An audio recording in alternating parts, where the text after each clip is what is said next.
All right. And I'm just going to share my screen. So hopefully you can see this.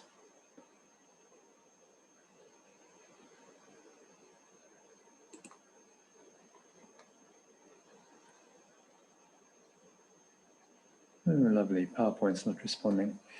Okay, never mind. So I'll just start without the presentation. Welcome to this masterclass. I really appreciate that you've given up some of your time to do this. If you can block off the next couple of hours, I promise you that if you decide to take some action based on what I tell you, that this will be life-changing for you. So just pay close attention. As I said, keep any questions in mind, and we'll have time for questions at the end. Okay.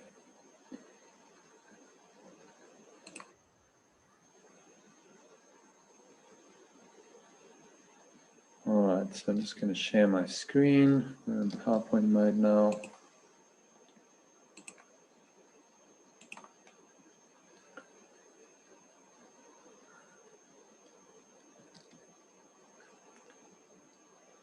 Right, okay, are we connected?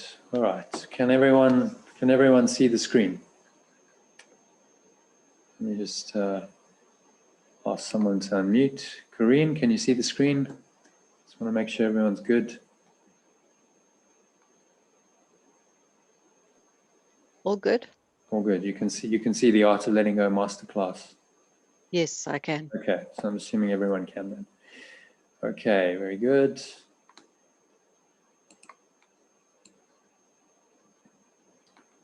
Okay, so welcome. Let's get cracking. Thank you for taking the time to have a look at this. I really appreciate it. So I'll be talking about how you let go and find your flow. That's the short title of this presentation. The long title is how do you master the art of letting go of any stressful thought or emotion in a matter of minutes and experience authentic happiness, fulfilling flow, higher purpose, and ecstatic well-being to thrive, what I call thrive through adversity in these pretty turbulent times we live in, by tapping into the transformative power of 7 ancient spiritual techniques. So there's quite a lot in there. I'm going to unpack that as we go through the presentation. So just some structure to this. What do I want to achieve and what the structure is. Firstly, I'm going to guide you through a simple breathing exercise just to help you relax and be fully present. So we're going to do that right now. Just make sure that you put your phone on mute or silent. If you're using your phone to log in, obviously you need it, but just make sure there are going to be no messages or any distractions. Just sitting comfortably. So sitting with your feet shoulder width apart. If you're sitting on a chair, cup your hands in your lap, keep your back straight. Close your eyes. And just start off by taking a nice deep breath in through the nose. As you do that, notice subtle sensations of the breath. So notice how the stomach rises, subtle rising of the chest.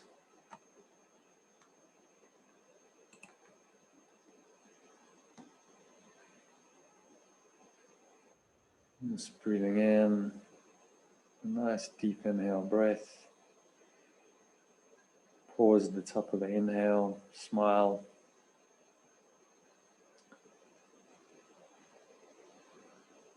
Notice any thoughts and emotions going on, particularly anything that feels at all negative or limiting or contracted or constricting. And you just going to choose to let it go with the help of your breath. So it's a decision, it's awareness of that emotion, that thought, that emotion. Notice how it shows up physically, because usually there's a physical sensation related to any emotion. So notice any physical sensations on the body, Might be some tightness in your chest, in your stomach, or clenching of your jaw. Whatever it is, you just notice it in a very objective, detached way. And you exhale, just exhale it all out. So if you exhale, breathing out,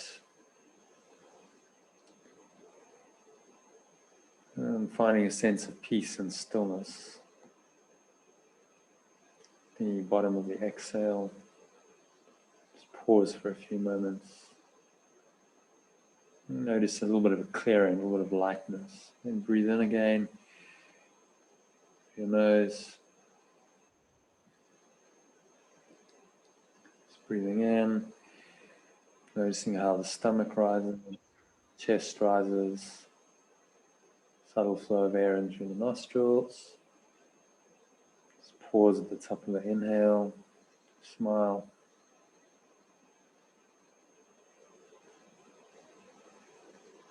Let me notice the peace and stillness arising. If you notice any of that negativity, any thoughts and emotions going on, just notice them objectively, and as you exhale this time out through your nose, have a sense of just releasing them. If it helps you, you can imagine you just blowing them away, the breeze of your breath, like dark cloud. But no power to obscure the eternal sky. So just letting it all go.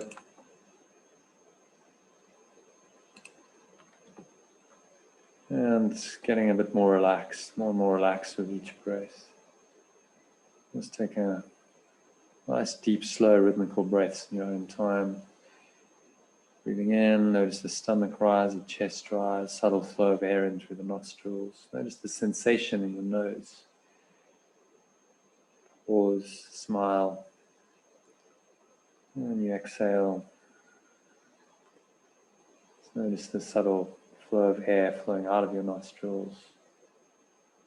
And maybe you notice a little sensation on your bottom lip. It's between the nose and the upper lip.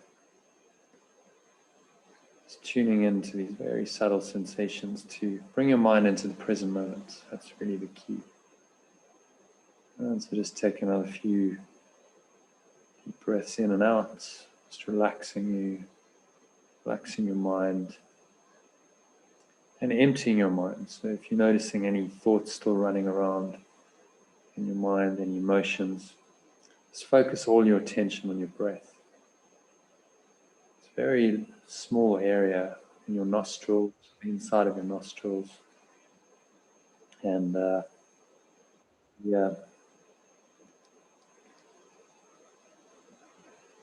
just at the bottom. So just noticing all of that going on and relaxing, don't allow any of the distractions, people coming in and out to distract you in any way.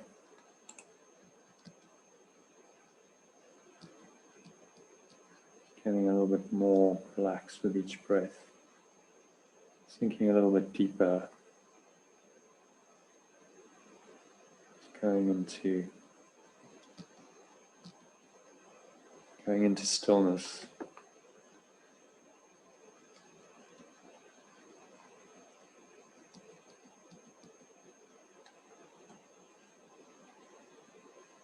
And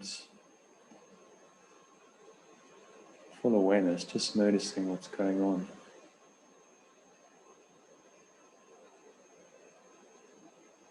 Whatever's happening in your body, notice the mind quietening.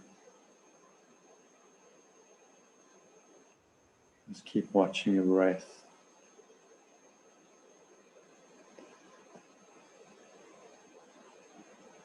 And so on the count of 3, you're going to open your eyes.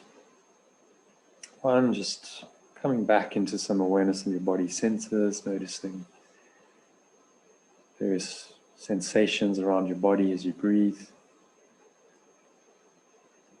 to just set an intention to stay here. Just keep watching your breath in this nice, calm, relaxed way throughout the presentation. It will help you stay present and just empty in an empty, open, aware state, which is the best state to absorb new information. And 3, open your eyes, just notice how you feel, maybe a little bit calmer, a little bit more relaxed than you did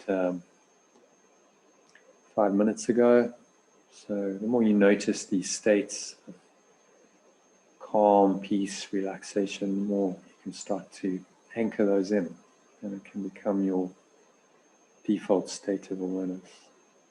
So just stay there. As I said, keep watching your breath as I guide you through this presentation. I'll be sharing a lot of information.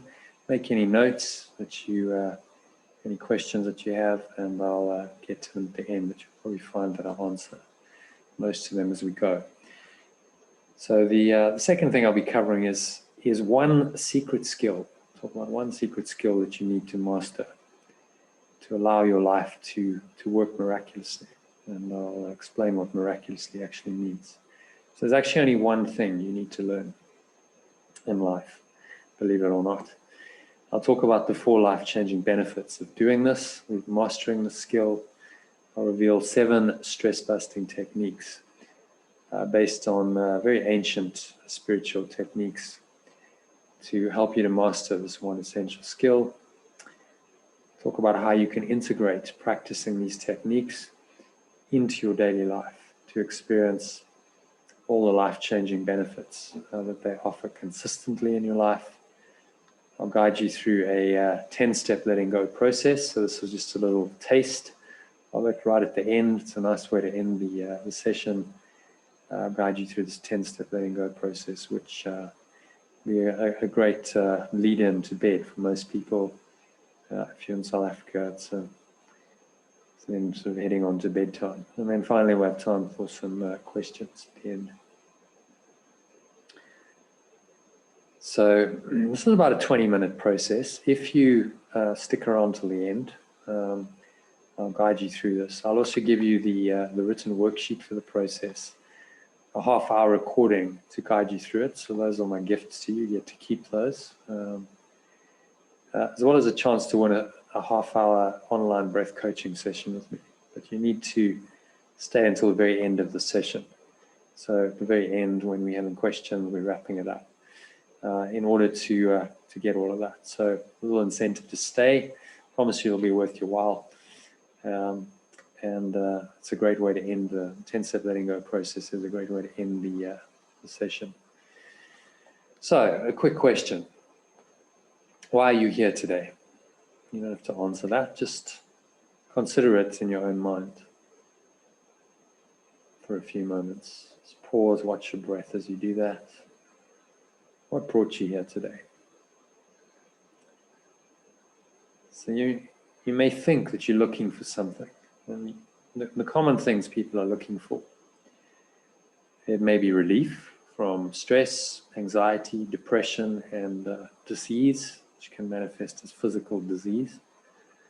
That's a common reason. We live in a highly stressed society.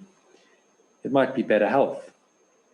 Specifically, you might have a health condition, a disease, an illness that you'd like to heal. Maybe it's more wealth. You'd like to create more financial abundance in your life. That's a very common reason why people go to presentations. Maybe it's better relationships. Again, a very common reason. Relationships can be fraught with difficulty and conflict, and we want to find a way to improve them. Maybe it's just overall a better quality of life and lifestyle. Maybe it's a combination of all of those factors. Maybe you can identify with a number of those. But another question I'll ask you, ultimately, what are you really looking for? So again, just pause and consider. Underlying all of these forms, this is all about form. You want a specific thing. You want better health, or more wealth, or relief from stress. There's a specific problem you want it solved. Ultimately, underlying all of this, what are you really looking for? And in a word, I would call it happiness. There's other words for it. You could call it inner peace. You could call it contentment. You could even use words like joy, although those have their own specific feelings attached to them. Happiness is quite a nice word to use for it. It's a state of feeling okay. You're feeling okay with yourself, with life. You're feeling reasonably peaceful. There might be a sense of joy underlying this.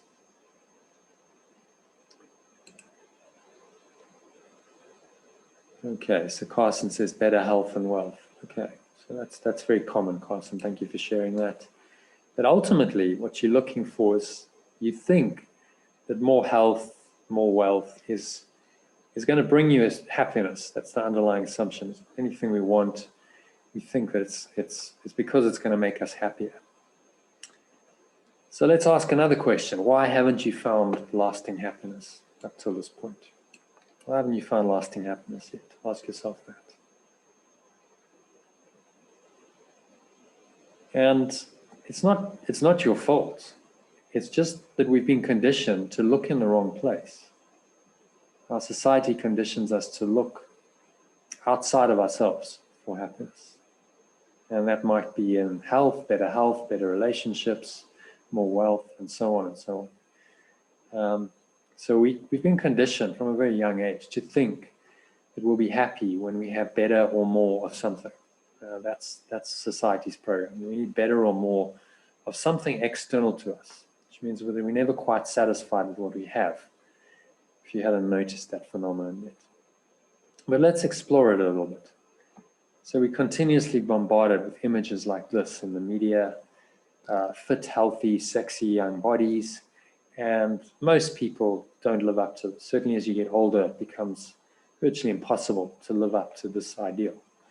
And if you expect yourself to, then you're probably going to be quite unhappy, because you're going to be comparing yourself to an ideal. And as we get older, what tends to happen is the body ages. The body just doesn't look that way anymore. And often we start having health conditions as a result. So that ideal is certainly not a recipe for permanent happiness. Someone might get temporary satisfaction from a fit, healthy, young body, but in time, that's going to fade. It may be things that wealth can buy, so nice cars, clothes, and so on. But all of these things have their problems, they have their downsides. So cars break down, clothes go out of fashion, houses can burn down, houses need insurance and can cost a lot of money. So none of these things is without their problems. They all have an opposite, a downside. Maybe it's travel on holidays, that's your thing. Well, if that's been the case, then the last year and a half or so would have challenged you, because, as you know, we've had this global pandemic and many places have been closed. We just haven't been able to travel. Relationships, that's another one. So we think that we want, fine dining, spending time with our loved one. That's an ideal, but the closer we get to them, the more attached we are. Then when we have an argument, it feels really painful. We've all been there. It's what's called special relationships.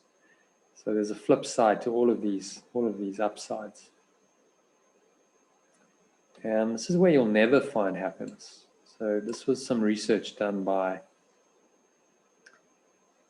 a lady called Laurie Santos, who's a psychologist. She started a podcast called The Happiness Lab, which has had over 35 million downloads over the last couple of years.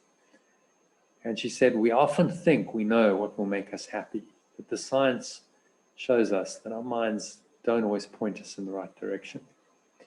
We long for fame and money, or a new car, beach body, all the things I've shown you. We expect these things will make us happier. It's just that those expectations are flat out wrong. It's flat out wrong. She's not hedging her bets here. She's saying it straight. And that's what the science shows. So these things, although they're held up as the source of happiness, simply scientific research verifies that they simply don't work. They're wrong. Because if you think of it, from a spiritual point of view, how can happiness be in any specific thing? If it's a specific thing, then that thing is going to come and go. It's going to fade.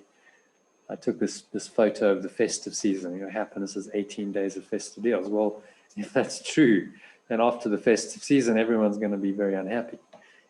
Fortunately, it's not. It's a lie. But we need to get to the bottom of that lie and really become aware of it in order to find the key to happiness. So you may have read some of these books. I've read a number of them. You may have recognized some of the authors of these books. And there's nothing wrong with reading books. These are known as personal growth books, motivational books, self-help books. Nothing wrong with reading books. They can give you great ideas. But ultimately, the answer is not in the books. The answer still lies within you. All they do is they point you within to an inner state, an inner dimension. So the danger again of books is you can just get lost in books. It becomes about intellectual knowledge, and we become identified with that intellectual knowledge. And I've read so many books, and you can quote authors, but are you really applying it? Are you really feeling happier in your life? And too often, books are part of the answer, but unless applied, they simply are not going to give us the experience we're really looking for. You may have been to seminars, workshops, retreats like this. I've actually been to something exactly like that with this very man, a guy called Tony Robbins. I did a weekend workshop in London, and it's pretty amazing, really. It was amazing how I could, lift people up, change their states and emotions. But I did wonder what would happen on Monday morning after all of that hype and excitement, because ultimately that is not sustainable either. You're relying on an external event, a person, a guru you look up to who's, giving you that buzz, giving you that inspiration, that excitement. And when you're back at home in the cold light of day and you have to face your problems, then you need to find some internal resources, some inspiration from within.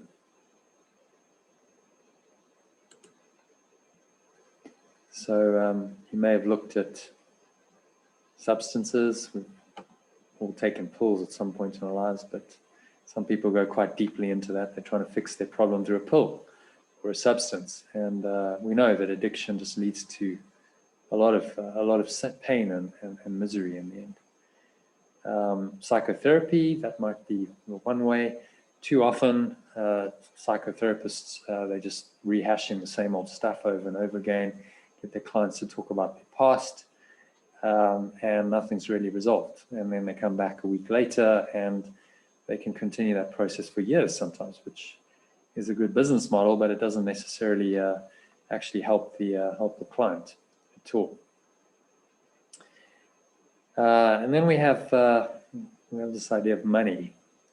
So all of these things cost money, and A Course in Miracles, which I'll tell you more about if you're not familiar with it, as we go on in the presentation, says very clearly that all mental illness is some form of external searching.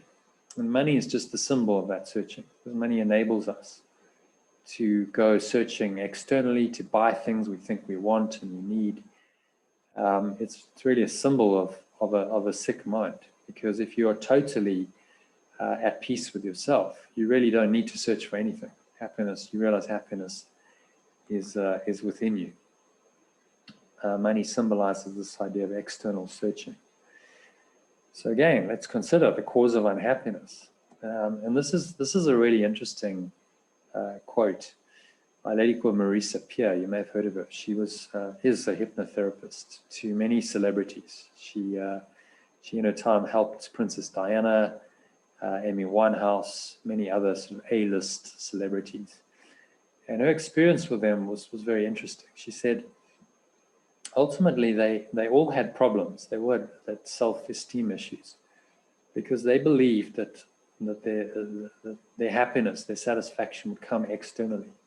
They didn't feel a great sense of self-worth. And so they embarked on this program to create this, amazing lifestyle. They were gonna make money. They were gonna have all the trappings that money can buy, success, status, fame, a degree of influence, which is power, all of that. And yet, once they'd done all of this, they'd come to and say, I'm miserable, and I don't know how to fix it. And often they'd turn to substances to help them do that, which of course didn't work. And she said that, they all had this fundamental problem of looking outside of themselves.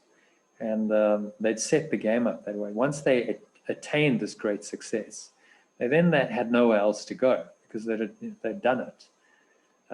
So then they just slid back, and often into addictions and depression, because they couldn't find a way to find happiness in that same modality. More success, more money, more fame wasn't going to work.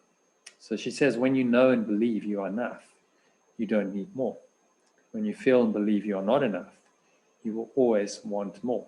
It comes down to what you believe about yourself. And if you believe you're not good enough, you're not worthy, then you're always going to be seeking outside of yourself. And you set up the game in a way that means that you're never actually going to find happiness, because happiness is always in the next thing.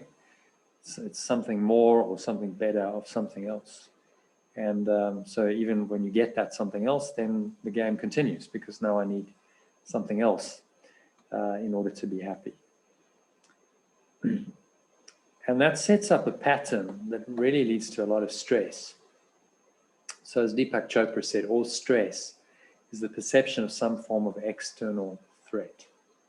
Okay? So that can simply be the idea that you're not going to get what you want. You're not going to get your expectations met. That can lead to stress, because that's a form of external threat. Now you perceive that your best interests are not going to be served in future. You may not get what you want. So that's really self-created stress, just based on our expectation, on our desire, which, as the Buddha said 2,500 years ago, is the source of all suffering. But that leads to fear, because the more we expect, the more we desire, the more we fear our expectations won't be met. The flip side of desire is fear. We then fear that our interests are going to be threatened. And the more we fear, the more we start to perceive fear. The more we think that we can be threatened, the more we see that externally. And so the world becomes a shadow world. We see all these shadow figures and shadow threats in our mind, which create all this stress. And stress really is the disease of the modern world. It's the underlying cause of most physical disease, if not all physical disease, can be traced back to mental stress. All mental illness, as the Course in Miracles says, is some form of external searching. So we've looked at what doesn't work. We looked at what's the cause of unhappiness. So the flip side of this, fortunately there is one, is what is the key to happiness? And it becomes very obvious when you understand what causes unhappiness. So again, a quote from A Course in Miracles: mental health is simply inner peace. It enables you to remain unshaken by lack of love from without, and capable through your own miracles. And this is what a miracle really is. It's just a shift from fear, any form of fear, any form of negativity, to love. So capable through your own miracles, your own shift in perception in your mind. Capable of correcting the external conditions which proceed from lack of love in others. So we see these external conditions all the time in the world, based on this lack of love in others. But you can correct them if you are unshakable. That's what this is saying. If you stay rooted in your own inner peace, you can remain unshaken and unshakable. And this is being equanimous, being unshakable in the face of whatever. So you don't desire things, you don't fear things. You've found a source of inner peace and happiness within you that is unshaken by external appearances. And that's the only way you're ever going to find any kind of permanent, lasting happiness. Because happiness cannot be a goal in itself. If you set it up as a goal, then by definition you're seeking. And as Jesus said in A Course in Miracles, seek and do not find is the ego's mantra. You seek and you desire and you desire, and you never really find happiness. So happiness cannot be a goal in itself. It's simply like a butterfly, as this profound quote says. A butterfly which, when pursued, is always just beyond your grasp, but which, if you will just sit down quietly, may come and alight on you. So you may have had a little experience of that over the last, in the first 5 minutes of this presentation, when I just asked you to sit quietly, breathe. Maybe you felt just an ease, a lightness, nothing maybe terribly profound, but there was something there. And that's really what happiness is. It just alights on you when you quiet your mind. Which means that all the society's strategies for attaining happiness, seeking it outside of yourself, is simply not going to work. The best thing to do is simply sit still and do nothing for a while. That is known as meditation. You just sit still and do nothing. And just observe your mind, observe your breath. Happiness starts to arise of itself. It might take a while. You might have to process some negativity, some unhappiness. But in the end, happiness is just waiting to arise in your mind, if you will just let it. So some of you might recognize that picture. It was from shots taken from the movie The Matrix. That's the back of Neo's head. He was the main character in the movie, if you recall. And he's consulting the oracle. So she's going to give him some guidance. And she points to that sign. She says, "Do you know what it means?" And he says, "No.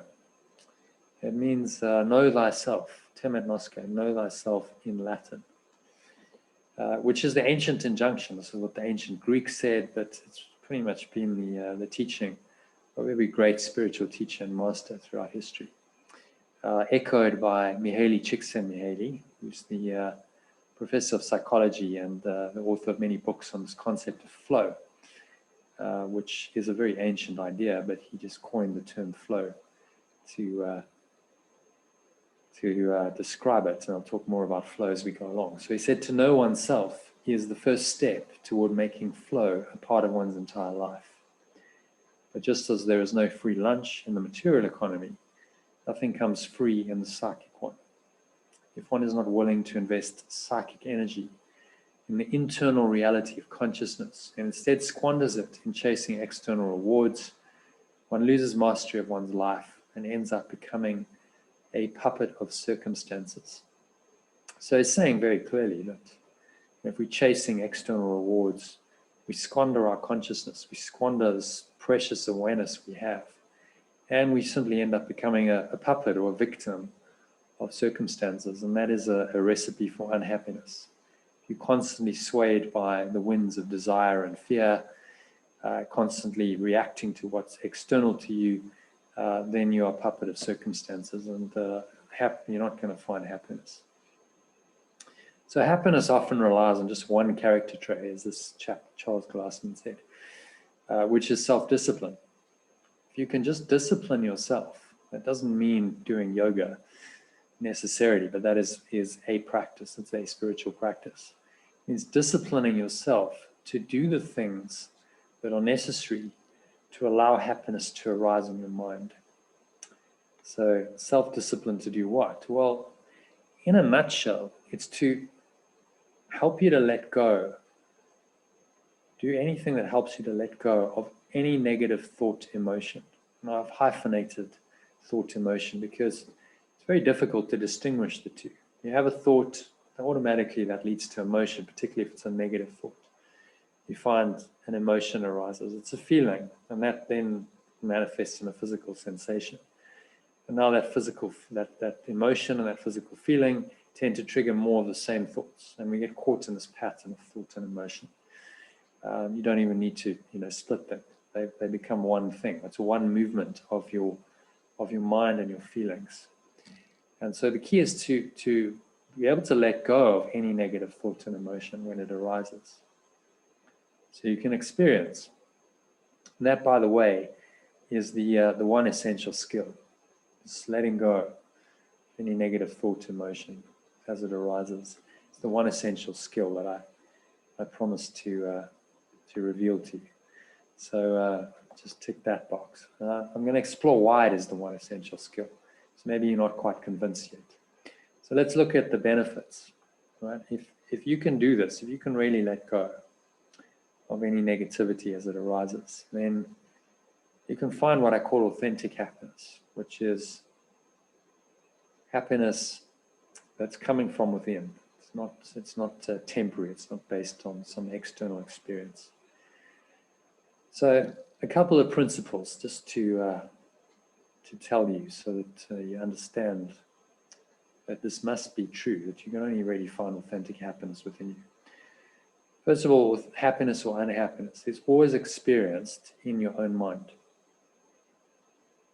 Well, you might say, well, hang on, something happened today, something happens, and I react to that, and then I'm unhappy. It's not the external thing that's making you happy or unhappy. It's your reaction to it. So, and a happiness or unhappiness is always experienced in your own mind. It's not an external condition. Oh, well, there's my happiness or unhappiness in some external condition. It's an inner experience. So this is true if you really observe your mind. It's always experienced in your own mind. Second principle is that only your own negative thoughts and feelings can make you unhappy. These are the only things that can ever make you unhappy. No one else can make you unhappy. Nothing external to you can make you unhappy. It's your interpretation of them.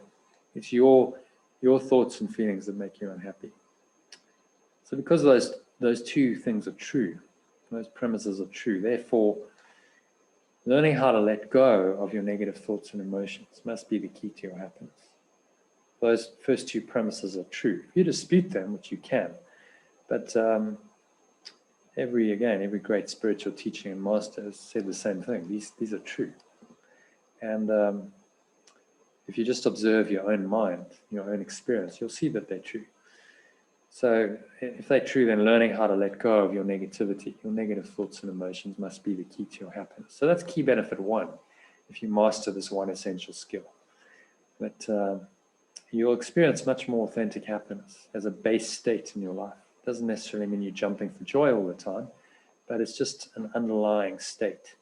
So it's a base state of awareness that I call it. And from this, if you can let go of your negative thought emotions very quickly, then you can stay calm, you can stay poised, and able to enjoy each moment by moment by moment. But you need that fundamental, that foundation of happiness. Then you can start to experience this state called flow. So flow is really about happiness in action.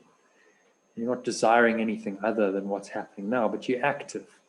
You're in action, you're speaking, you're acting. And if you're in a state of flow, you're very calm, you're very poised, you're able to enjoy the process. It's very process-oriented rather than results-oriented. And you can take positive, effective action to respond to any situation appropriately, even the most difficult ones. As an example of that, Jesus in the Bible, there was a situation that he got into, which was very tricky when they brought a lady who'd committed adultery, and they said, the law of Moses says that we should stone her to death. What do you say? And obviously they wanted to trick him. If he said no, then they'd say, well, you're defying the law of Moses, and we'll stone you to death. And if he'd said yes, then obviously she would have died. So he just paused for a bit, obviously to collect his thoughts, drew a line in the sand, and then he just stood up and he said one thing. He said that he who has never sinned cast the first stone. One simple sentence, and that dissipated the whole situation. Everyone dropped their stones and they walked away. So there's an example of someone really in flow, in his power, and just responding to a difficult situation very appropriately. So that's key benefit number two. So let me just explore a little bit more about what flow is. Some of you may have heard of it, some not. It's actually a very ancient idea. It goes way back to the Tao Te Ching. which was the Chinese teaching written by Lao Tzu 2,500 years ago. He talked about the flow, Wu Wei they call it in Chinese. The concept's very ancient, it's been around a long time, but Mihaly Csikszentmihalyi, as part of this sort of New Age revival, has coined this idea of flow, this term flow. And this is his definition of it. He said it's when we act freely for the sake of the action itself, rather than for ulterior motives. And we learn to become more than what we were. So a couple of key points there. It's about free action. You don't have an ulterior motive. You just enjoy the process itself. So there I've got a picture of presumably a father just dancing with his daughter. There's no ulterior motive other than having fun now, just enjoying the moment. So that's one of the key things. It's not outcome based, it's process oriented. It's about enjoying the process. And when we do this, we learn to become more than what we were, more than what we thought we were. So we actually access a deeper state of being. And the more we stay in that state, the more we actually start to discover who we are, know thyself. So flow leads us to an experiential knowledge, not an intellectual knowledge, not just because someone's told us this, an experiential, actual knowing of who we truly are as beings of love and peace and joy, because we're experiencing those states consistently. And so this letting go, ability to let go of any negative thought and emotion as it arises, is also the key to higher purpose and what I call ecstatic well-being. So here's the flow of it. You have authentic happiness as your base state because you can let go of any negativity. So that becomes your default state. Then you flow in every aspect of your life. So if your underlying state is happiness, you can just flow with life, flow with whatever, you need to do things, you do them, but you're doing them in a state of happiness and contentment rather than desire and expectation and fear. And that leads to a healthy, meaningful, extraordinary, ordinary life filled with miraculous experiences and results. And if you can live that kind of a life, you find your meaning, you find your purpose. You don't necessarily have to do anything different. You don't have to go and conquer the world or do anything extraordinary on the level of form. It's simply that your experience of life is quite extraordinary. There's a deeper meaning, there's a deeper purpose, which simply comes from happiness and flow. If you're happy and you're in flow, there's your purpose, there's your meaning.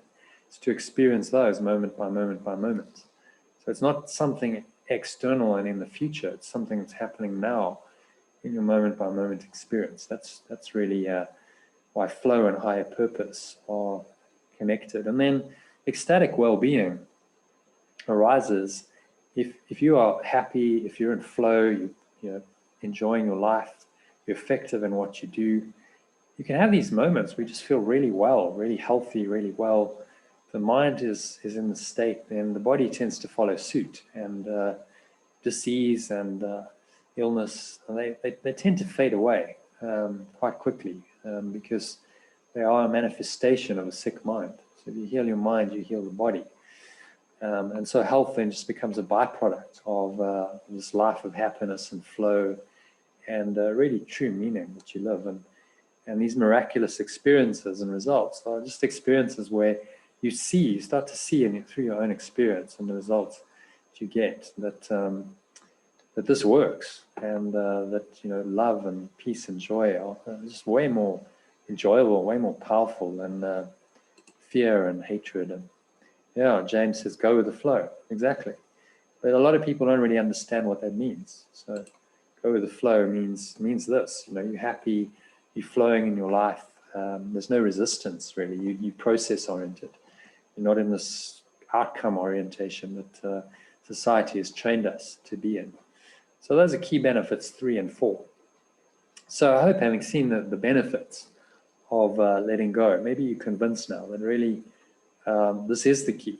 Letting go is the key to experiencing this extraordinary, ordinary life that we all want, but so few people actually live that way. So benefit 1, just to recap, the key to authentic happiness. So that's how to let go of any negative thoughts or emotions, no matter how challenging the situation, provoking them seems to be. That's the absolute key. That's where it starts. Doesn't matter what's happening. When you notice the negativity, the thoughts and emotions arising, irrespective of why they arose, what the situation is, you have the ability to let them go and then restore your mind to this state of authentic happiness. Benefit 2 is the key to fulfilling flow. So how do you remain poised and enjoy the moment while taking positive, effective action to respond to any situation appropriately? And then that leads directly into 3 and 4, key to higher purpose and ecstatic well-being. How to be happy and in flow in every aspect of your life. So this must be holistic. You can't go, well, in that one aspect, maybe in my work life, I'm really in flow, but my relationships are disaster, my health is not good. It must be holistic for it to really work. And that gives you a healthy, meaningful, extraordinary, ordinary life filled with miraculous experiences and results. So these miraculous experiences are just little shifts where you change your mind, where you let go, you go with the flow, and you find peace and happiness. And usually, if you're doing this regularly, you'll see the external results show up as confirmation that you're really on the right track here. You should keep doing more of this. Because if you didn't have those external results, then you would start to doubt it. So miracles are just there to show you that you're on the right track. So can you see why letting go is absolutely the critical skill? Because it all starts there. If you can let go of negative thoughts and emotions as they arise, then authentic happiness is there for you. You'll quickly restore your mind to this underlying state of happiness. Then you can act in that state. From that state of authentic happiness, you can find fulfilling flow, and then fulfillment, higher purpose, and ecstatic well-being are yours. You will experience them moment by moment by moment. If you're not, then you go back to first principles. You say, I can let go. I can let go of this negative thoughts and emotion in my mind, restore my mind to happiness, reconnect with the flow, and then automatically experience higher purpose and ecstatic well-being. So it becomes an inevitable cycle once you do the letting go process. If you can't let go, then you stay stuck in your negativity. Then you can't be happy. Happiness and unhappiness are mutually exclusive. If you're not happy, then you can't enter the state of flow, and so you end up just grinding your way through life. So, I've got to get through this another day. I've got to achieve that outcome, and you push and you stress and you strain and you strive, and that's not really very fulfilling. It's actually a recipe for sickness and crashing and burning. A lot of A-type personalities do this. They graft, they stress and they strain and they strive over and over for years and years. And at some point, they just hit a wall, and it all comes crashing down. Their health fails, their relationships fail, maybe their business fails, their finances fail, because of the way that they did it. So the only way to do it sustainably is you start off with a base of really knowing how to let go. And that kicks everything off in this nice chain. It's a daisy chain, one thing follows another. And so now you might ask the question, well, how can I learn to let go and find my flow? Because ultimately that's why you've joined this masterclass, is to learn something that's of real practical value. So first of all, learning new information is often necessary. Hopefully you've learned something tonight. Maybe it's confirmed what you already know, learned a few new things. But it's not a sufficient step for true transformation of mind to happen, because transformation must happen internally. It's not just concepts. It's not an intellectual understanding. It's an actual shift in your experience, your moment by moment experience of life. So there are two ways to true transformation. The first is through intense pain and suffering. You're forced to go within and break through suddenly to a new level of understanding and wisdom. This is called the way of the cross. I call it the way of the cross. So we've all done this to a point. We've all experienced pain and suffering, and then maybe you had a little shift, some more than others. This is the sort of traditional way of transformation. You kind of wait for life to club you over the head with a baseball bat, and then you kind of wake up. To give you an example of a well-known spiritual teacher who experienced this, Eckhart Tolle had exactly this experience. If you've read his book, The Power of Now, he explains his experience where he just suddenly kind of woke up. So he was lying in bed one night. I think he was 29. He'd been pretty miserable his whole life, but his misery was getting worse and worse as he got older, because the desire and the fear of his mind was getting worse and worse. So he was lying there and he was going, I can't stand this anymore. And then a thought came into his mind, I can't stand myself anymore. Because he was in so much pain, such emotional pain, something in his mind kind of split open, and he just saw that, you know, there's really a true self. There's a true I, and there's another self that I can't stand. And it sort of took him into he describes it as a vortex. He just passed out. Fortunately, he was lying in bed, and he woke up the next morning, and all of that misery of the ego had gone. He just dropped his ego. But it took 29 years of misery to get there. Pretty intense pain and suffering. So that's not ultimately that's not the way. That's just, wait and see what happens, and hopefully you wake up. The second way is a much better way. Second way I call the way of mastery. It's through conscious, disciplined practice of spiritual ideas and techniques. You can systematically grow in understanding and wisdom. So it's up to you. You can choose to do these practices and these techniques. And again, this is a very ancient path. It's been going on for many, many thousands of years. There's many spiritual techniques, many spiritual paths that have practices attached to them, and you may be familiar with some of them. Yoga, meditation, these are all examples. So I'm going to talk about those in some detail, because if you can understand these techniques and you start applying them in your life, then you start to getting understanding and realization through your personal experience. It's not book knowledge. It's not someone telling you a fact. It's understanding and realization through your own personal experience, which is the first principle of transformation through mastery. It also requires your active willingness and your disciplined effort. So you must put in the time and the effort. This doesn't just come to anyone. Doing these what I call key spiritual practices regularly is absolutely essential. If you don't do those, then how are you gonna change your mind consciously? Because these are the things that facilitate a real, genuine transformation of your mind.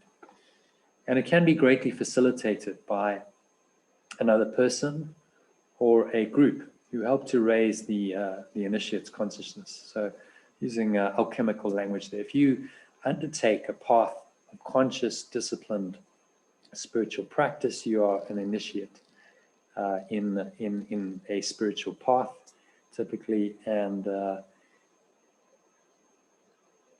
this then transmits positive energy. So if you have a teacher, often in a group who are doing this with you, it can transmit a lot of positive energy and also hold you accountable. So if you join a group, you're much more likely to continue with that practice than if you're doing it on your own, because there's now a group energy, everyone's doing it, and it becomes easier to do because of the sharing of positive energy and accountability.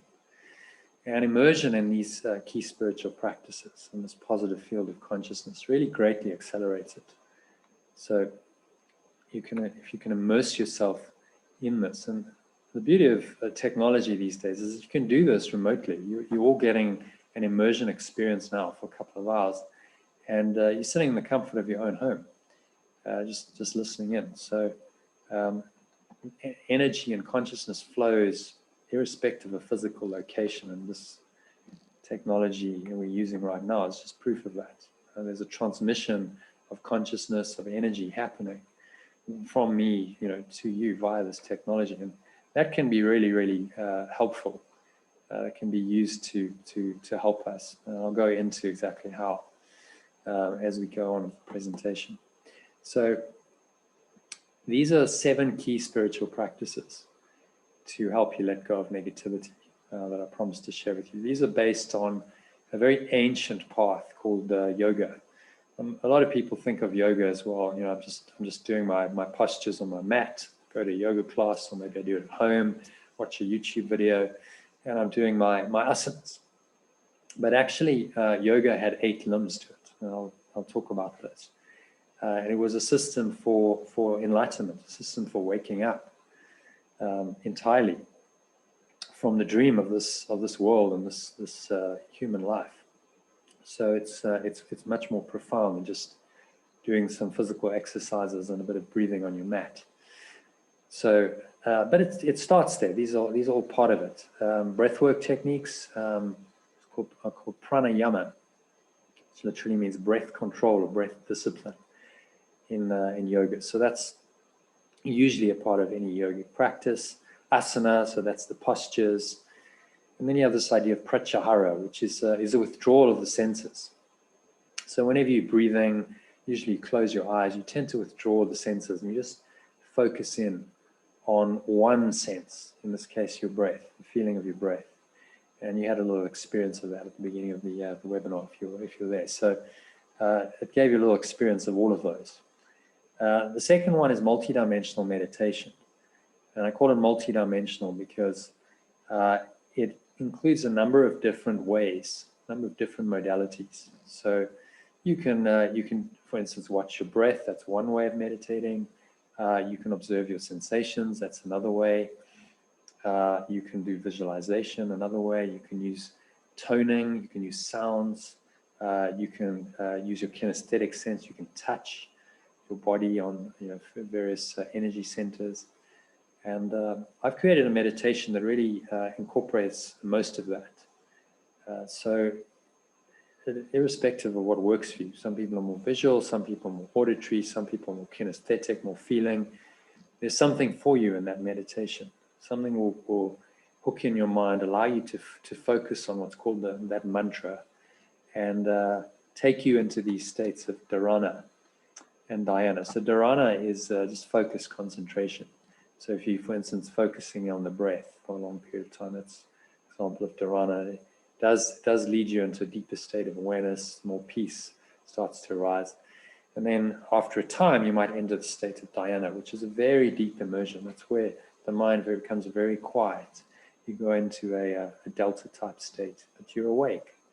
And you're just in a very deep, peaceful state, immersed in that. Sometimes for hours. The yogis can do this for hours on end. So that's advanced meditation practice. And the third one is forgiveness or letting go. In truth, all of these have an element. They all help you to forgive or to let go. But there are specific practices you can do to really bring into awareness any negative thought and emotion, and then let them go. Just drop those thoughts and drop those emotions. I'll take you through one of them at the end in the 10-step letting go process.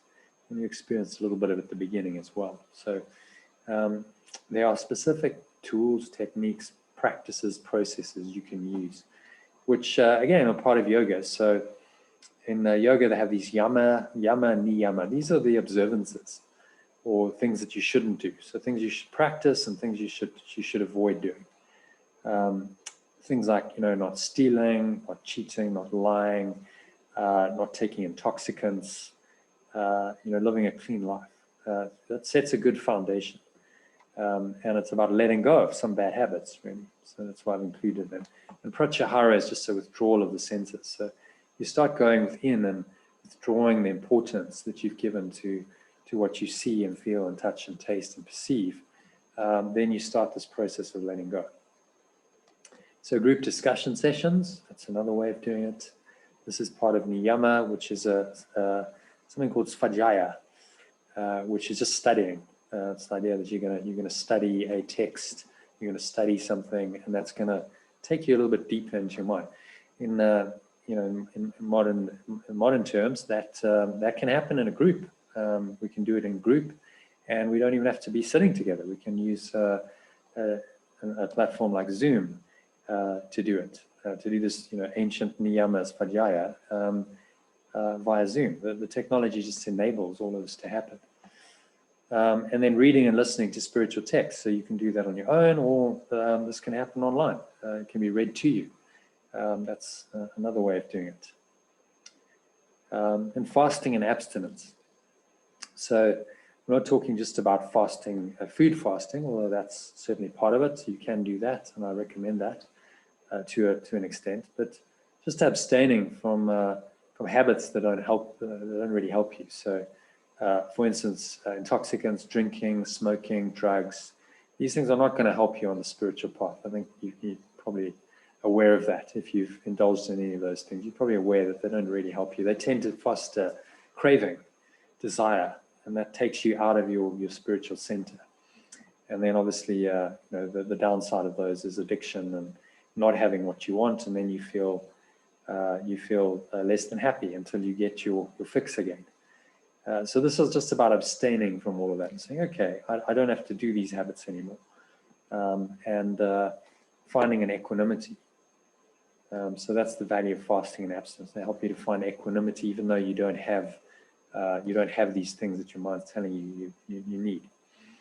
And then finally, just an end-of-day reflection, to just reflect on the day, go into quietness, learn what you can learn from the day, and that incorporates asana, pranayama, pratyahara, and dharana.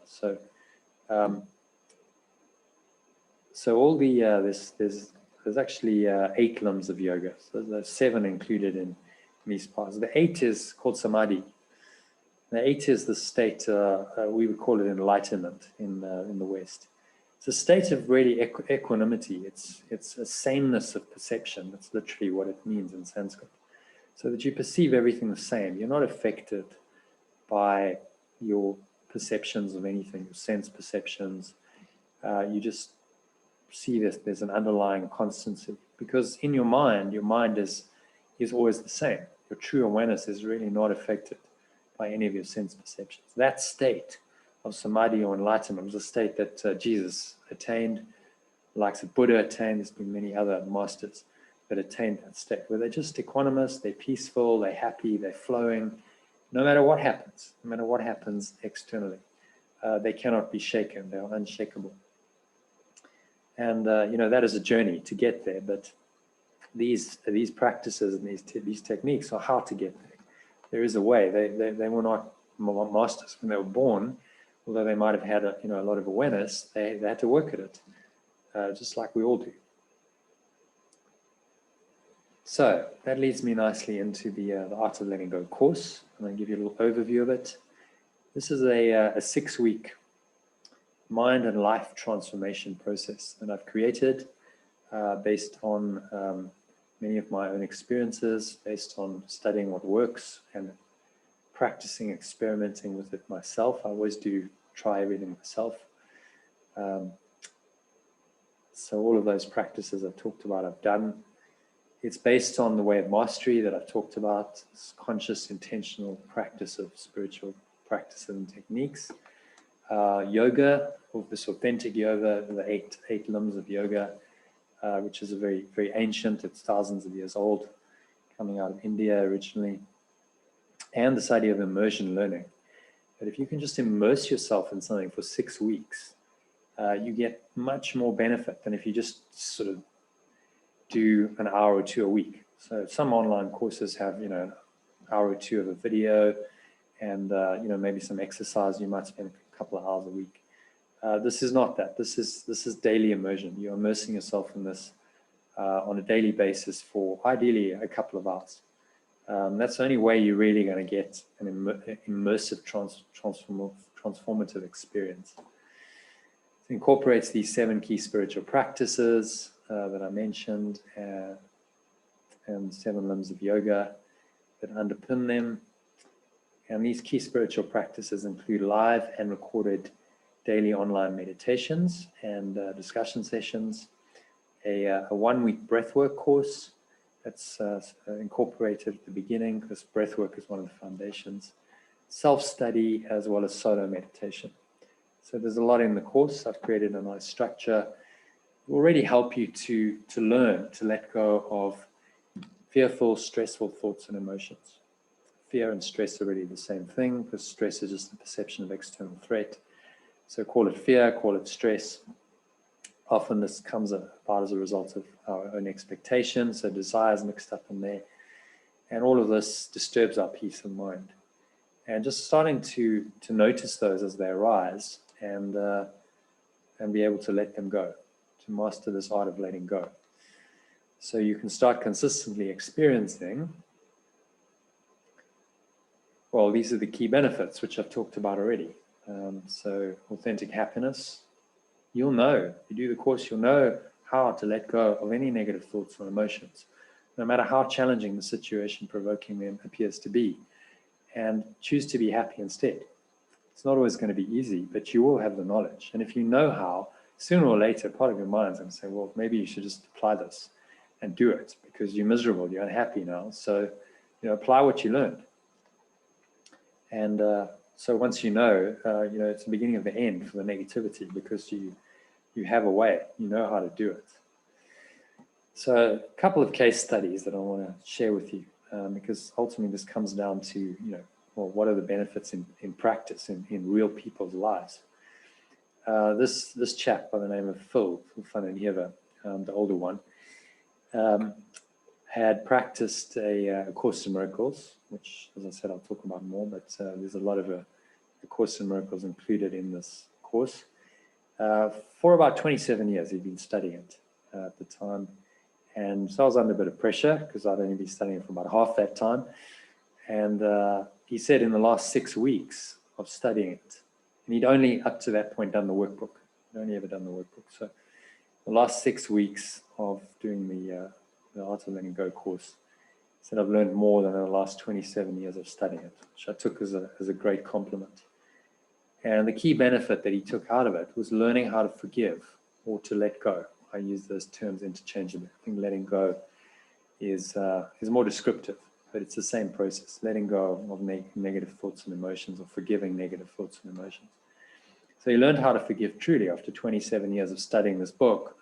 That really, the one key thing it's trying to teach you is how to forgive, how to do forgiveness properly. So let me just talk, I'm going to digress a little bit. I'm going to talk briefly about what A Course in Miracles is. So it's a text of about 670 pages that explains in detail the principles and philosophy on which the course is based. It's a 488-page workbook made up of 365 daily lessons designed to systematically train your mind how to let go of its negativity. That's all it's trying to do, and allow you to live in a miraculous state of mind. That miraculous state of mind, another word for that is flow. So when you're feeling happy, you're feeling peaceful, you can respond appropriately to any situation. You're able to act in the world, but from an underlying state of happiness and peace and equanimity. And then there's also a manual for teachers, which is about 92 pages. So that's additional guidance and clarification. And there are a few supplements, but essentially the course is made up of those 3 components. So as you can see, it's a pretty lengthy work, about 1,200 pages in all, and not what you'd call light reading, but very profound. So let's look at how it came about, because some of you may know the story, others not, so I'm going to share it. It was transmitted by Jesus. He made himself known at a very early stage to this lady named Helen Schuckman, who was a research psychologist at the College of Physicians and Surgeons in New York City, affiliated to Columbia University. She had a prestigious position in this very academic setting. She was Jewish by birth, but atheist in her belief. And so a very unlikely choice for Jesus to now suddenly start talking to. But how this kicked off was in April of 1965, her and her superior, her boss, a guy called Bill Thetford, were on their way to a disciplinary hearing, which happened frequently because there was a lot of conflict and a lot of infighting in this department. And in frustration, he just turned to her and said, surely there must be a better way than this. All this backstabbing and infighting and conflict that's going on, it's not making anyone happy. And there must be a better way. And Helen agreed with him, although they'd had their own conflicts. She said, yes, I agree, and I'll help you find it. And so in that moment was a meeting of minds. There was a genuine desire to find the truth. And so very soon after that, she started having these vivid dreams. She saw herself in white robes, and she shared these with Bill. And saying, okay, well, they understand psychology, the interpretation of dreams. So they started doing this. And then about 6 months later, this voice started speaking to her one night. Just said over and over, "This is a Course in Miracles. Please take notes." Very simply, very directly.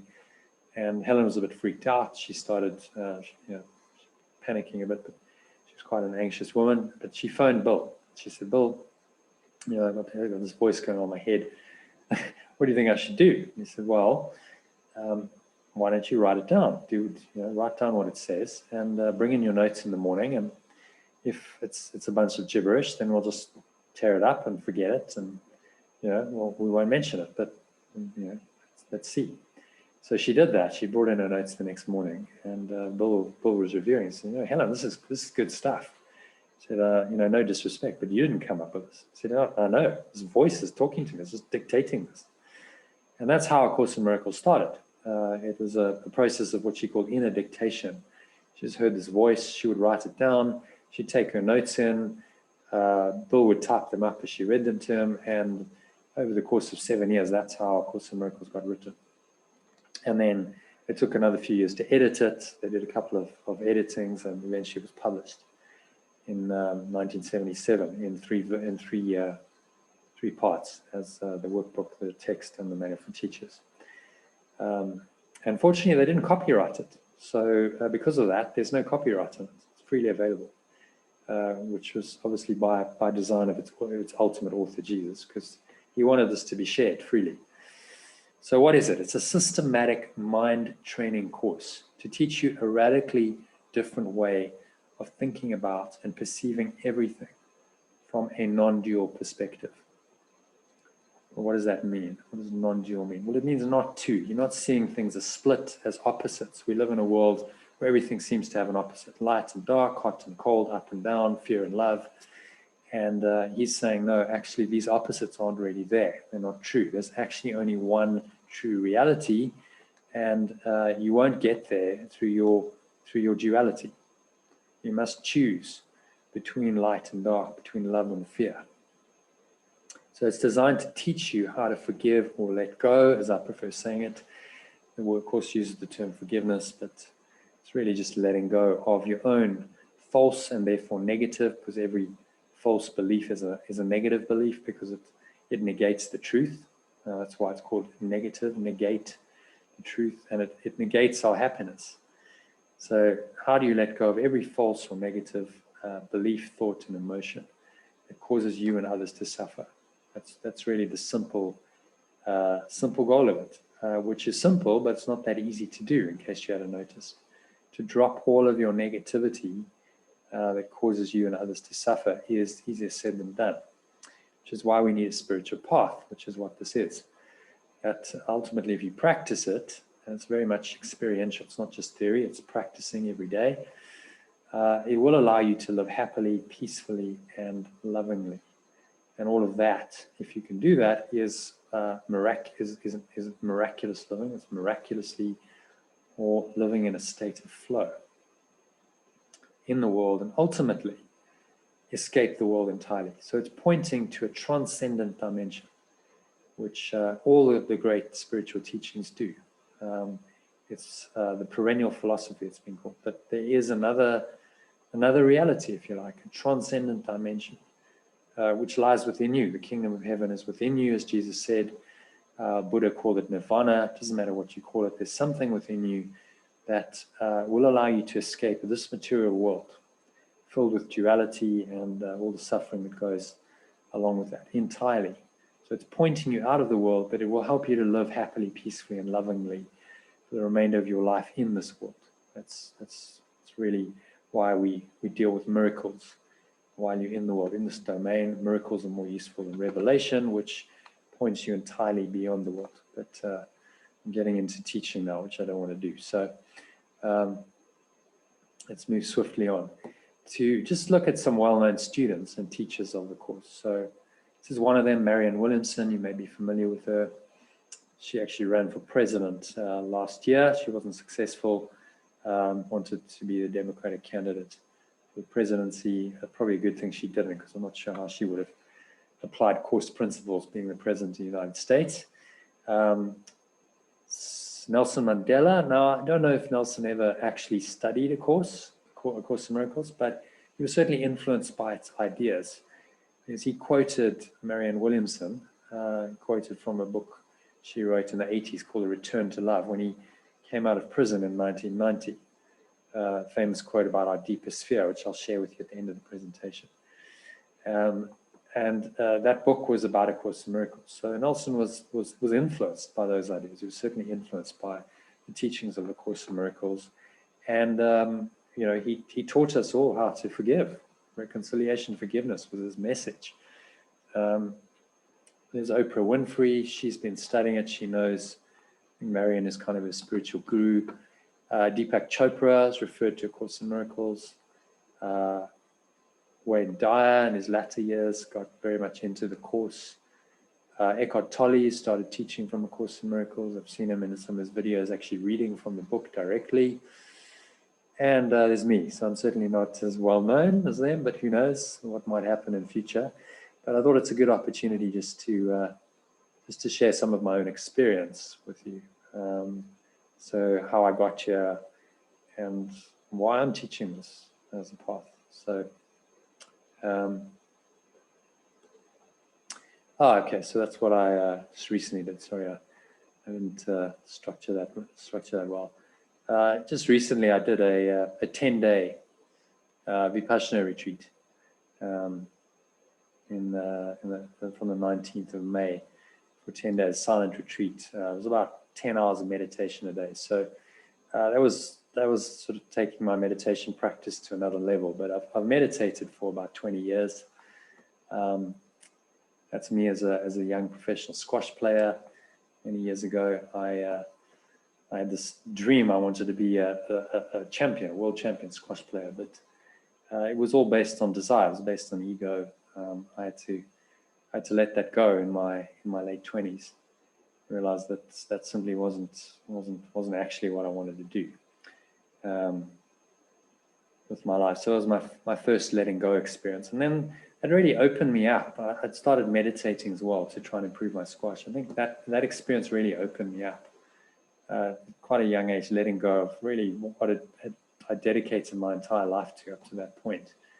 And suddenly going, well, that's not there, and it's not going to happen, and I have to come to terms with that. So I continued playing the game, and I actually enjoyed it more, not having that sort of burning desire to be number one.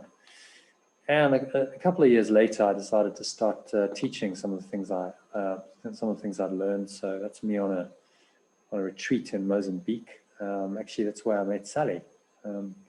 Sally, you know that, Pontedora, lovely place where we did dolphin retreats, and I taught all of this stuff for years. I did workshops, retreats to teach this. Then in 2013, I went over to the UK. A friend of mine said, come and help me start a business, do some fundraising, and I don't know, something in me just said, do it. It's gonna be good for you. It's gonna shake things up, and it's gonna change the game. And it certainly did. I met my wife. There she is, a lady called Deborah in the UK, and that did change my life. I moved over to the UK in 2016 permanently, for a couple of years at least, and I changed careers, I changed jobs, changed countries. We had a child, got married, all in the space of actually a year. So it was a massive change, and I think that sort of precipitated some kind of midlife crisis. But fortunately, because of my spiritual practices, I managed to turn that into a spiritual awakening. Because that's ultimately what every crisis is. It's a spiritual emergency, and I managed to get through that, and just became even more immersed in these practices and in the teaching of A Course in Miracles. realized, just experientially, just how profound it is, and really this is the only way. There I am teaching a breathwork workshop in the UK. There I'm in corporate mode. I have a couple of other businesses in the financial world, so I don't just do this, but this is my passion. I would like to spend most of my time doing this for sure. And then last 10 days I did this meditation retreat, which is a very interesting experience that I'll share with you at some point, probably not tonight, but it really took me into a very, very deep state, and still kind of processing that experience as we speak. So what's next? Well, I'm trying to get back to the UK, which is proving quite challenging given COVID conditions and visa requirements and so on, which I won't bore you with my story. But at the moment, I'm in McGregor, which is how I come to connect with Sally again, and it's a little town in the Western Cape of South Africa, and I'm planning to stay here for at least a month. So who knows what will unfold. So that's how I come to you tonight. I've done this, been I guess reading these kinds of books since I was 12 years old, and I've done many spiritual practices over the last 20 odd years. Practiced everything I teach, and I guess that's my only qualification, is practice and experiential understanding through that practice. So to come back to Phil, where I digressed about 15 minutes ago, remember these were his key benefits, what he had to say after the course. And he had a major breakthrough on the last day of the Art of Letting Go course, after something called holotropic breathing, which I'll talk about. I'll explain that. That was just the catalyst. It was the entire process of 6 weeks that did it. And he sent me this email on Saturday morning, the last day of the course, where he explained that he'd had some kind of grievance really against his parents, particularly his mother. As he said, I grew up in a very loving home. It was all good. They were actually very, very good people. They didn't swear. They didn't, drink too much. And his mother was a brilliant woman. She got straight A's at school. She got a bursary to go to university. She taught high school English. She did book reviews, and she had a weekly column in the main newspaper in the town where he lived, in what was then called Rhodesia, now Zimbabwe. But he wanted her to be something else. God only knows what, as he says. And so he replayed the music that we'd used in the holotropic breathing session, which we did online. And during that replay, he just started realizing how unfair and ungrateful he'd been, never acknowledging just how fortunate his life was. And then he had a breakdown. He had a catharsis, and he just let it all go, sobbed his heart out. And that entire kind of grievance, we call it, in Course in Miracles terminology, just dropped, and he was able to forgive himself, and also able to ask his parents for forgiveness. So I've been carrying this baggage around all my life at a huge cost. So a great example, someone who's carried this around for 70 odd years, and then after 6 weeks he has this major breakthrough, and he just lets it all go, and finds happiness, finds joy. This is another person who's done the Art of Letting Go course, Hazel. So she did, again, an online exercise. The beauty of Zoom is I can split you off into pairs. So she did a paired exercise on Zoom with another participant called Mbali, and it opened her heart chakra. And so she had this feeling of expanding energy radiating from her heart center the whole night. It was exhilarating. So that's why when I say, ecstatic well-being, that can happen literally. You can literally have an exhilarating, ecstatic experience. I can't guarantee it, I can't promise it, but you can start to experience little moments of ecstasy, even if it's just a bit of joy, and you smile. That's an ecstatic experience. Or it can be something really intense, like Hazel experienced. As you said, it's what a stunning experience, which will stay with me for the rest of my life. So do the course. That might happen for you. Who knows? So the second key benefit, if you remember, was fulfilling flow in your daily life. So this is about knowing how to remain poised and enjoy the moment while taking positive, harmonious action to respond to any situation effectively. So how do you do this in your life? This is not about sitting in lotus position and meditating for hours and hours a day. I just did a retreat where we did that, but the idea is you come out of your life and then you practice meditation in your life, but most of the time you're going to be in the world, you're going to be acting, be doing things. So it's going to require you to act and respond. And if you can do it positively and harmoniously and enjoy the process, then your life's going to become so much easier and so much more fulfilling, because enjoyment is naturally fulfilling. You don't need an outcome because you enjoyed the process. That's really the principle of flow. So I'm going to share another case study, which is myself, one of my experiences while I was playing squash. So when I was a young squash player, I just turned professional in my early 20s. I put an immense amount of pressure on myself to perform, to get the results I thought I should be getting, to win, to get rankings. You know, it's really outcome oriented, not process oriented. And as a result, I wasn't playing very well. You know, my first 6 months of my squash career weren't very happy. I'd lost a couple of months earlier to an older player in my club, a club in Johannesburg, and he was in his late 30s at the time. So in my mind, I should be killing him, but you know, he'd been a good player, he'd been in the top 10 in the country, and I'd lost to him quite badly, actually, 3-love. So this really hadn't done any good for my ego. And I was playing him in a rematch. We had a club derby. There was two first league sides in Johannesburg First League, and so I was playing him as my opposite number in the opposite side. And I just remember feeling really nervous the whole day. I was really nervous, anxious, fearful, because I wanted to win, and, you know, but I had lost, and my whole dream of becoming a world champion was at stake, and everyone was going to be watching me, and all this outcome stuff. So towards the end of the day, it was an evening match. I just went for a walk. I'm like, I have to just do something. So I went for a walk just to try and clear my head. And I remember my sister saying, well, you know, why don't you just relax and enjoy the process? And that's why you started playing the game anyway. And that message really resonated with me. So somehow I managed to just keep my mind empty. I didn't think about the game. I didn't strategize. I didn't plan. When my mind wanted to go there, I just said no. I just managed to blank my mind. And I went on in this really blank state.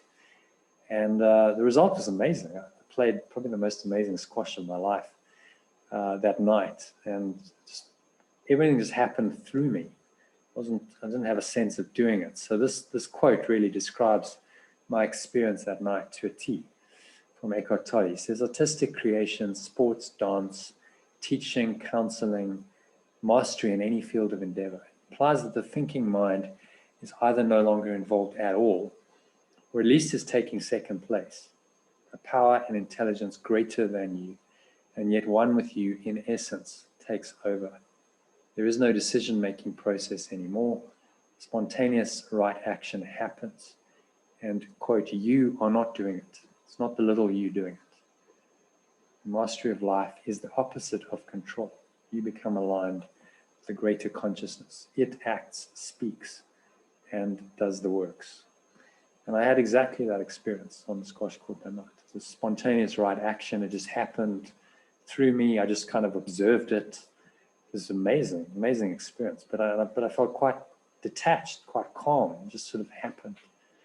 And it did everything. It played. This greater consciousness, spirit, whatever you want to call it, did.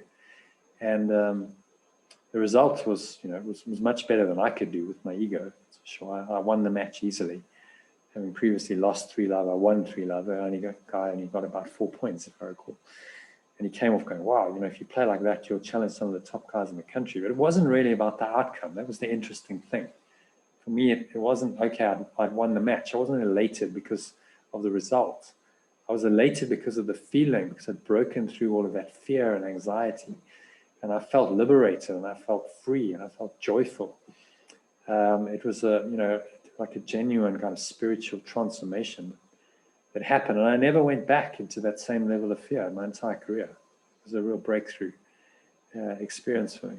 It changed my whole career, possibly my life. I may not be doing what I'm doing now if I hadn't had that experience, because I got curious after. Okay, so what is this? What did I experience? What was that about? And I started to study these principles of flow, and how do you get into flow, and that leads you into spiritual practices. So I started learning to meditate and so on. So one experience can really be a catalyst for your your transformation in life. So just to summarize these key benefits again. So that was flow. Key benefit 3 is higher purpose. So you'll have by starting to experience more happiness and flow in your life, in every aspect of your life.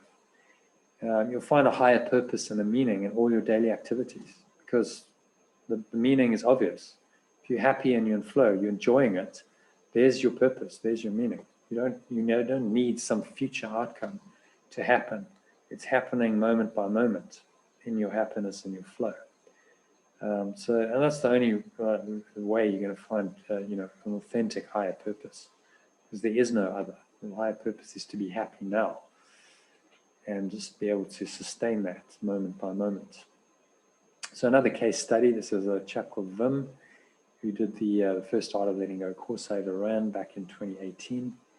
And a couple of weeks into the course, he put a message on the Facebook group, just describing an experience he'd had where he was playing tennis, as you can read, social match of tennis with a guy slightly better than him, and because he really wanted to win, he got extremely annoyed with himself, frustrated, annoyed, and when you do that, you try and force points, that doesn't lead you playing well. He made worse mistakes, everything got worse, and the whole match became a very unpleasant experience for him. And he just reflected on and said, I just lost my temper, and allowed the ego to get the better of me and pushed my buttons, and there'll be defeats along the way, but I mustn't harbor guilt. I must forgive and let go and just stay in the present. So he shared all of that, and then I in one of our discussion sessions, we did online discussion sessions, and we do online discussion sessions as part of the course.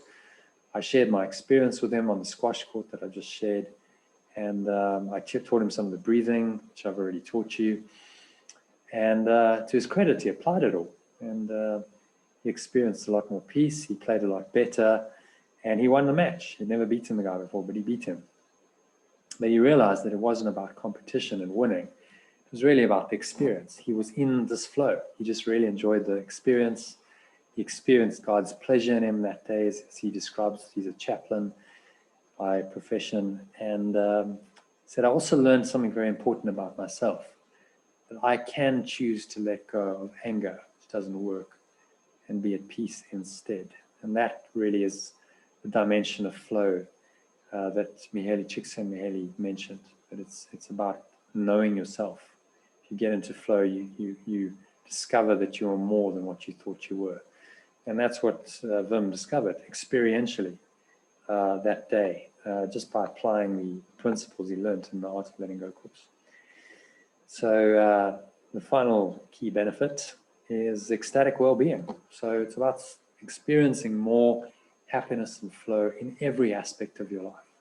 Right? This is holistic, not just in your work or life, in your relationships, family life. It needs to be holistic to really live an extraordinary, ordinary life that gives you and others miraculous experiences and results regularly. And I've just given you some experiences, my own, other people's experiences of these little miracles that start to happen. And those can become a regular part of your life, not just something that happens once in a while, like on a daily basis. I've had many miracles just over the last few days, since I left the Vipassana retreat 5 days ago. Some amazing stuff, amazing synchronicities and starting to happen. So if you apply the principles, they can happen. They can happen for you as well. Another case study I want to share. This is Robin. Did the second Art of Letting Go course. No, first one, sorry. She did the first one. And this is what she had to say. At the end of it. So she was totally satisfied with the value she got, and she found that the course was extremely helpful in helping her to let go of negative thoughts and emotions and find more happiness, flow, fulfillment, and purpose in her daily life. And then her key sort of benefit was, she said, I found peace, less anxiety, sleeping better, not taking painkillers anymore for stress headaches, better relationships with her children, not as frightened or worried. So pretty holistic transformation in 6 weeks, which just sustained. This wasn't something that she then forgot about and went back to her old ways. It really did transform her life, which I'll let her share with you in her own words. Hi, my name's Robin. I did the course last year with Jonathan. I'd never heard of the course before. It was something entirely different to me, although I've been practicing meditation. I've been going to breathworks for some time, trying genuinely to find peace. I'm a mum, I work, I've got a normal busy life. I've been plagued with headaches, I've been plagued with sore necks and the normal problems that people have. I found that through the course and joining the online community, I found a group of like-minded people all exploring the course. The course is fundamentally different. At first I thought it was all about religion, which it wasn't, although it is about God, and I do believe in God, and it made a great deal of sense in my life that the only thing is really that we concentrate on is God. It's about finding love. It's about being kinder to people. I still listen to the teachings every day. I've found that by listening to the teachings and following the book and reading, I have become more compassionate. I've become a nicer person. I feel less guilty. I feel that the world is a different place. I don't feel that the world is always a good place. It's not. But I believe that it impacts me less.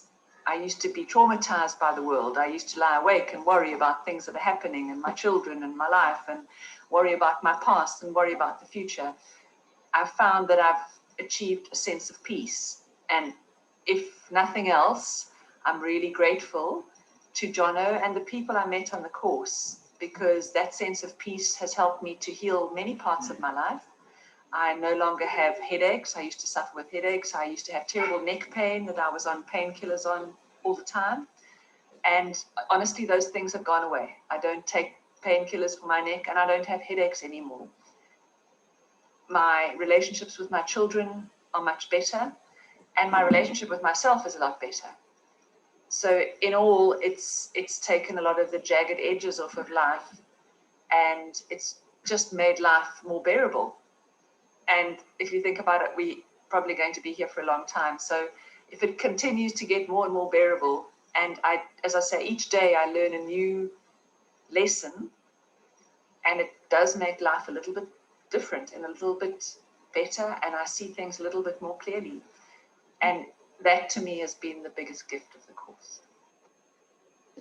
So thank you to Robin for sharing that. So just to summarize very briefly, I'm going to start wrapping this up now. The key benefit, first key benefit you'll get from doing the course is you'll be authentically happy, because you'll know how to let go of any negative thoughts or emotions, no matter how challenging the situation provoking them appears to be, and just choose to be happy instead.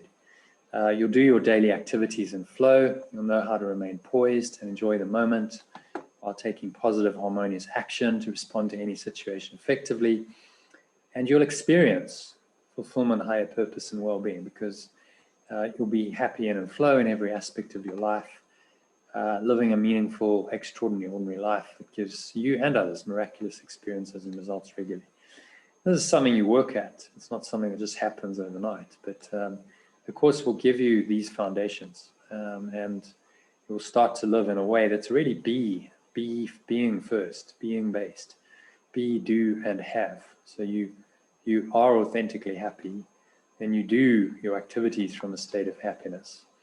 And then you experience, because ultimately all you have is an experience. You experience or have higher purpose and well-being. If you invert this and you say, well, I need to have certain things, material things usually, or external experiences, in order to do certain things, in order to be happy, you're never ever going to make that formula work. That's the ego's version of happiness, which really just leads to a lot of misery and unhappiness. So let's talk about some of the key spiritual practices and how they incorporate it into the course very quickly. So first one is meditation. I mentioned multidimensional meditation. So you'll get a guided letting go theta meditation, a recording, which is 1 hour version, also 40-minute, half-hour version. I'm just showing you the value here. So that you can see the kind of value that you'll receive. So that's £8. I sell it for the two of these together for £10. There's a power sleep track. It's binaural beats to help you sleep at night. Binaural beats just to train your brainwaves into an alpha state where you're more likely to go to sleep. There's 2 live guided meditations from Monday to Friday, plus 1 on Sunday. So you can join on Zoom and just be guided through a meditation. So those are valued at £10 a session. This is what Martin, who's CEO of a company, did the first Art of Letting Go course I did, had to say. He said this morning guided letting go theta meditation, because I recommend you do that in the mornings before you start your day. It's also been wonderful, really has brought a lot of value. Of the second part of it where you center yourself and smile, very powerful stuff. So there's a couple of benefits of meditation very quickly. So there was a study that was done fairly recently where a group of people meditated with a compassionate intent for just half an hour per day over a period of 8 weeks. A similar period to the period of the course, half an hour a day only. You should be doing more than that. And the study found they became less stressed, less reactive to other people's negativity and suffering, and a lot more compassionate. And there are many, many other studies that show that meditation, regular meditation, lowers your stress levels, boosts your immunity, improves your mental and physical health and well-being. You can just Google it, and you will find many, many of these studies. So it's been scientifically proven. All these benefits have been proven in studies. You can lower your stress levels, increase your peace of mind, your poise under pressure, improve your mental clarity and concentration, can raise your energy levels, help you sleep more deeply, increase your productivity and effectiveness, boost your immune system and general health, enhance your sense of well-being, slow down your aging process, help you live longer and feel younger, develop your intuition and creativity, improve your ability to let go and forgive others, experience more loving, harmonious relationships as a result, make you feel happier and more fulfilled, and really continuously guide you. I get most of my guidance, best ideas in meditation or soon after meditation, just to help you to find your flow, and stay in flow in your life.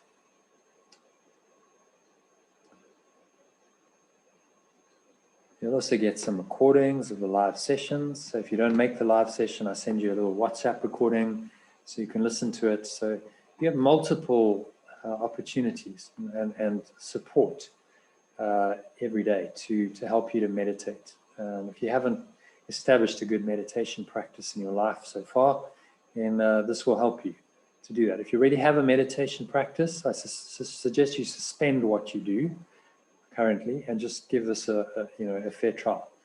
And that's the only way you can learn and progress. As I just did, I just suspended everything I do for 10 days, and I did the Vipassana technique, which I hadn't done before. And it was amazing to do that, to really learn something properly. You need to do that. So the second aspect of this is forgiveness or letting go. So you'll get the 10-step letting go process, instruction, and written worksheet. As I promised, if you stay until the end, I will give you that as my gift to say thank you for your time and your patience. So you'll get that, and that's a £5 value. Get that tonight, plus a recording that will guide you through this process. And there's 6 other shorter letting go techniques in the Art of Letting Go course manual. So I've gone in and just found the best techniques out there. I've given them all to you, so you can use whatever works to make forgiveness easy. As Chichi said, makes forgiveness seem so simple. There's a daily mind training lesson from A Course in Miracles, sent via email and WhatsApp as well. So a little lesson, and I've just put it into a recording, which you can then listen to, which just helps you to let go using that and actually apply that lesson. So all of that stacks up to £54. Then there's a lot of breath work, and I've incorporated the mind training with the breath work because breath control is mind control. The more you learn to control your breath, the more you can learn to control your mind, and you create a nice kind of empty, open, spacious awareness in which you can do this mind training. It helps to calm the mind when you breathe. So the two are kind of bundled together.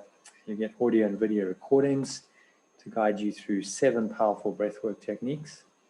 That's in week 1, along with a written instruction sheet. So just laying some foundations, giving you the basic techniques which you're going to use in the guided meditations that I send you. So then you're going to get 2 audio recorded breath breaks, anywhere between 3 and 15 minutes each, to guide you through practicing the mind training lesson for the day from the Course in Miracles workbook. That's from week 2 onwards. It's a £70 value. This is what someone had to say about this. So she literally was having a panic attack. I sent her one of these recordings, and she used it. She listened to it, and it stopped her panic attack. Because you cannot breathe nice, deep, slow, diaphragmatic breaths, practice this kind of thing, and be in fear and panic. It just doesn't work. So that was a good little experience that she had, and it can do that, for you, whether you're panicking or you're just feeling fearful or anxious. It can really help to dissipate this moment by moment, because you have these tools with you, using the technology we have on your phone. Anytime you can listen to it. I'm just going to breeze through this quickly. You're doing effectively respiratory muscle training. It's been shown to improve strength, speed, power, endurance, performance, peak inspiratory flow, maximal inspiratory and expiratory pressure. So for athletes, it's fantastic, but it will just have many beneficial effects for anyone by doing this. So you're training your mind, but you're also improving your physical health and well-being. And you'll get into some breath holding. This is hypoxic conditions. So interesting fact, Sally, you may be interested in this, that do you know that when you hold your breath for extended periods of time, anything longer than about 2 to 3 minutes, you actually stimulate the growth of hormones, these stem cells, which then can fix all kinds of problems in your body. So we'll do a little bit of that as well. So you get these daily emails as well. You get WhatsApp messages containing your daily mind training lesson. You get a related inspirational quote. Some of you might have received that this morning. I sent out one. For instance, there's an example. Get something like that with a nice visual, nice picture, and you just use it as a tool to remind you throughout the day. I'm determined to see things differently, for instance. You'll get an ideal spiritual schedule for the day in your email. So if you're at a loss, you just consult your email that tells you, okay, this is what I recommend you do that day, and that afternoon, that evening. And then in the emails, as well as the WhatsApp messages, you get links and attachments to the audio and the video recordings. So you can listen to the audio, you can watch the videos, and I'm just delivering the content. So there's an example of some of the emails. I just split them into 3 so you can see it on one slide. So pretty comprehensive. They're pretty comprehensive emails. There's content in them. The idea is you use it as a reference throughout the day, and there's links in there. So you just click and you can listen to a 14-minute breath break. So you can refer to the email if that's your preference, or you can use WhatsApp. Prefer WhatsApp? Well, I'll send you WhatsApp messages, and you get the links, and I send you the recordings. So download it, you just hit the recording, stick in some headphones into your phone or tablet, and away you go. You can do a guided meditation. You also get people sharing, so you get the benefit of other people's sharings. It's an example of something someone shared. Discussions are always better than arguments, because an argument is to find out who is right. Discussion is to find out what is right, which leads me nicely into my next point, which is discussion sessions. So we do online discussion sessions. This is one of the key parts of the course. Live, they're interactive on Zoom from Monday to Friday and Sunday. So one day break, one day rest, just to consolidate. And in these, you can ask questions about the mind training lessons, the text readings. I guide you through a meditation. Then we have a little, what I call expression session, where everyone kind of checks in, says how they're feeling, and usually that leads to topics for discussion. And obviously, if you have any specific questions. So there's a big value there, £420, it's £10 a session, about 42 hours in total, so it's valued at £10 session.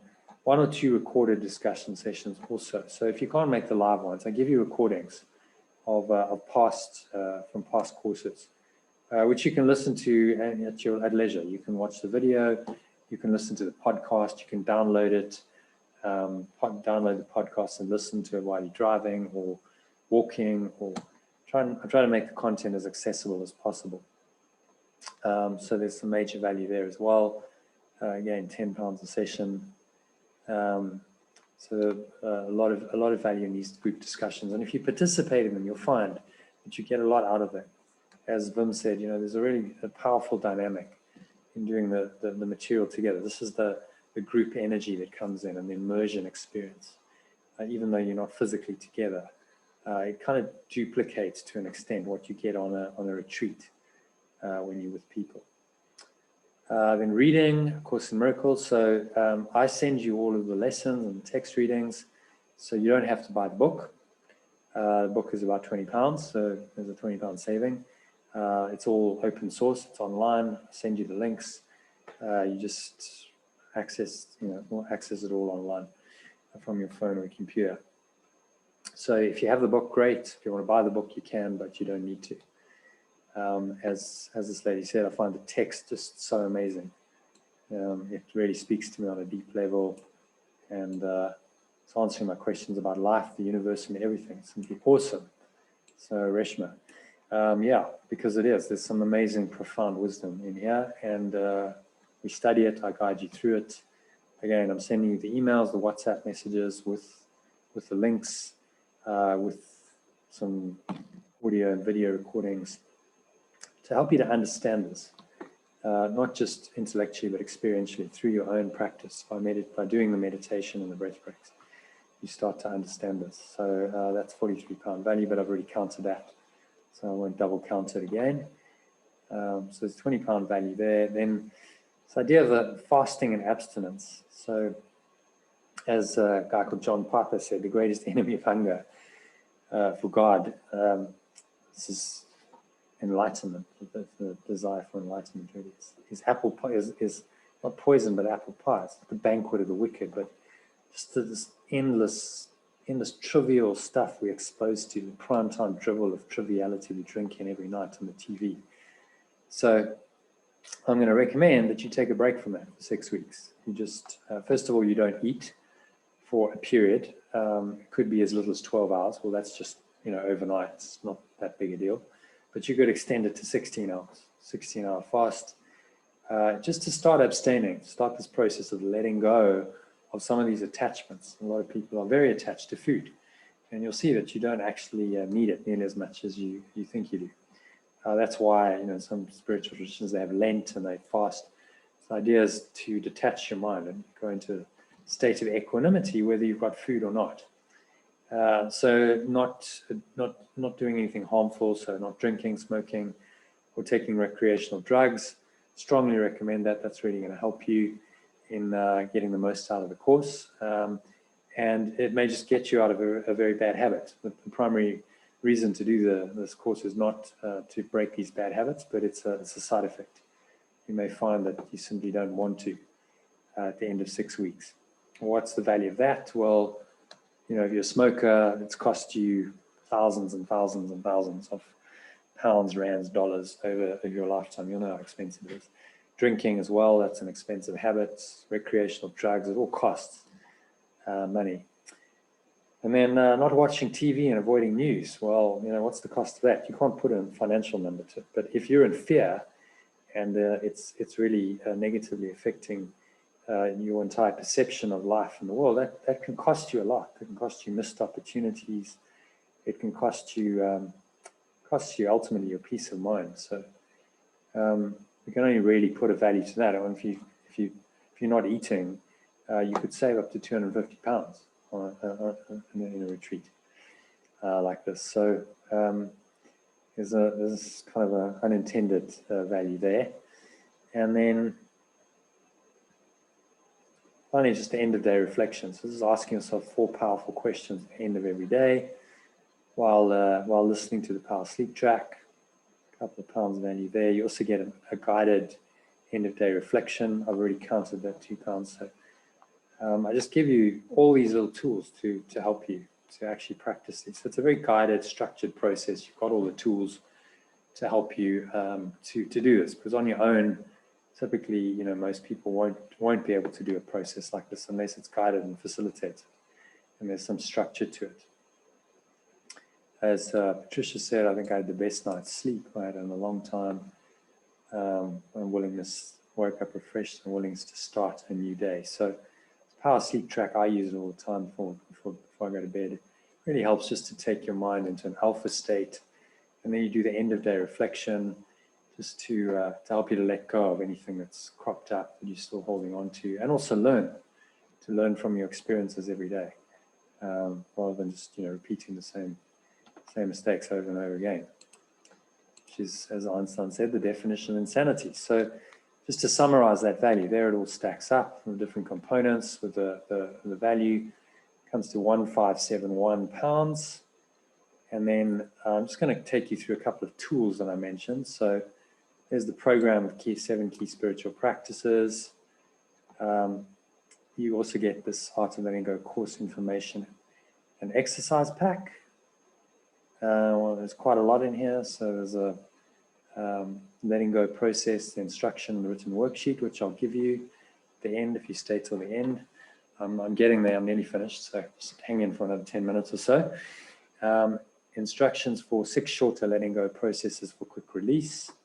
The £6 value, some documents to help you understand the theory of letting go, name your game and flip your flop exercises. So there's a really deep experiential exercise to get you to see your own stuff.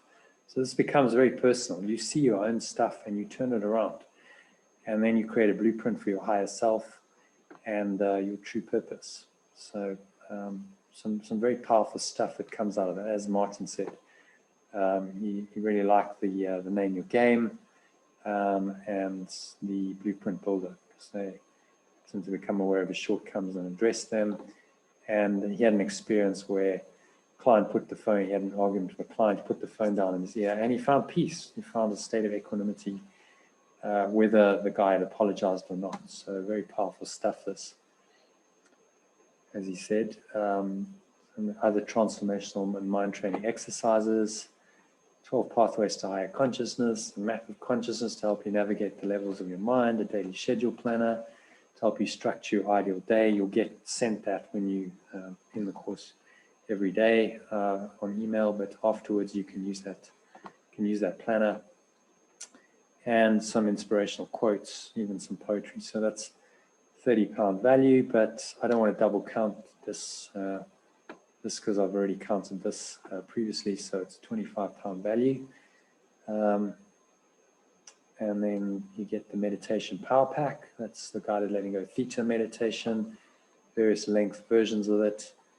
That's what Virginia had to say about it. You can read that for yourself. Some very powerful experiences that it gave her in the days back in the day when we still had CDs. But it's the same meditation. And Robin said the sleep track was very useful for her. She can even hear her own heartbeat. So that's the kind of thing that starts to happen when you come into awareness. You start to have some pretty interesting experiences. Already included, that's £10 value, but I've included the value previously, so I haven't double counted that. Then there's the holotropic breathing. So this is a breath technique, a breathing technique. And just with your breathing, you go into a deep altered state. Quite similar to your drug-induced state, except it's just using your breath. The guy who came up with holotropic breathing actually originally experimented with the effects of LSD on consciousness. He was a psychologist by the name of Stan Groff. And he found actually that breathing worked better. So I guide you through this online, don't have to be there. It's about an hour process, and you will have a very deep experience. As Joanne said, it's pretty mind-blowing. Robin, I went to many events in my life. So interesting that, you know, Phil had his breakthrough experience after this, because it takes you back and take you back into your past and just help you to resolve some unresolved issues. So I used to charge £15 in the UK for that. So there's the value there. You get access to a private Facebook group where there's a whole load of back stuff posted. So there's £180 value there. I'm going to give you 6 months access to it. So you get it for the 6-week course as well as afterwards. If you want to go and review anything, look at anything, you can access that Facebook group. And then a couple of bonuses. So as I mentioned, there's a lot of material in the Facebook group.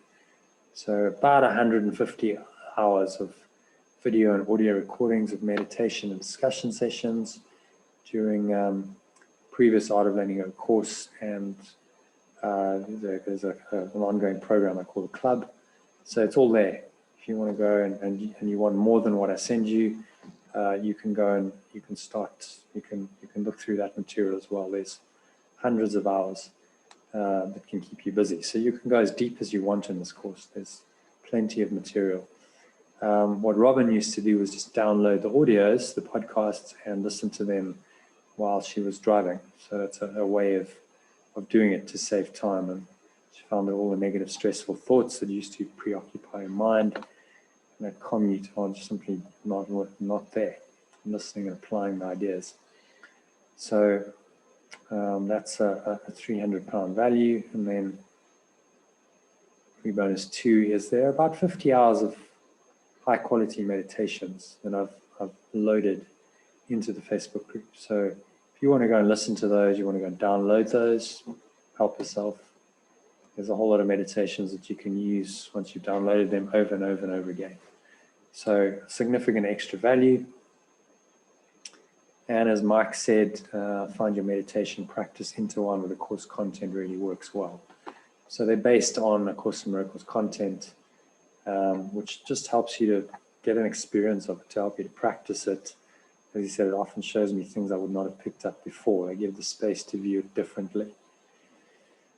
So yeah, I just value those at £2 a session. So there's all the value stacked up. I hope you can see there's a lot of value in this. It's nearly £2,200 of value.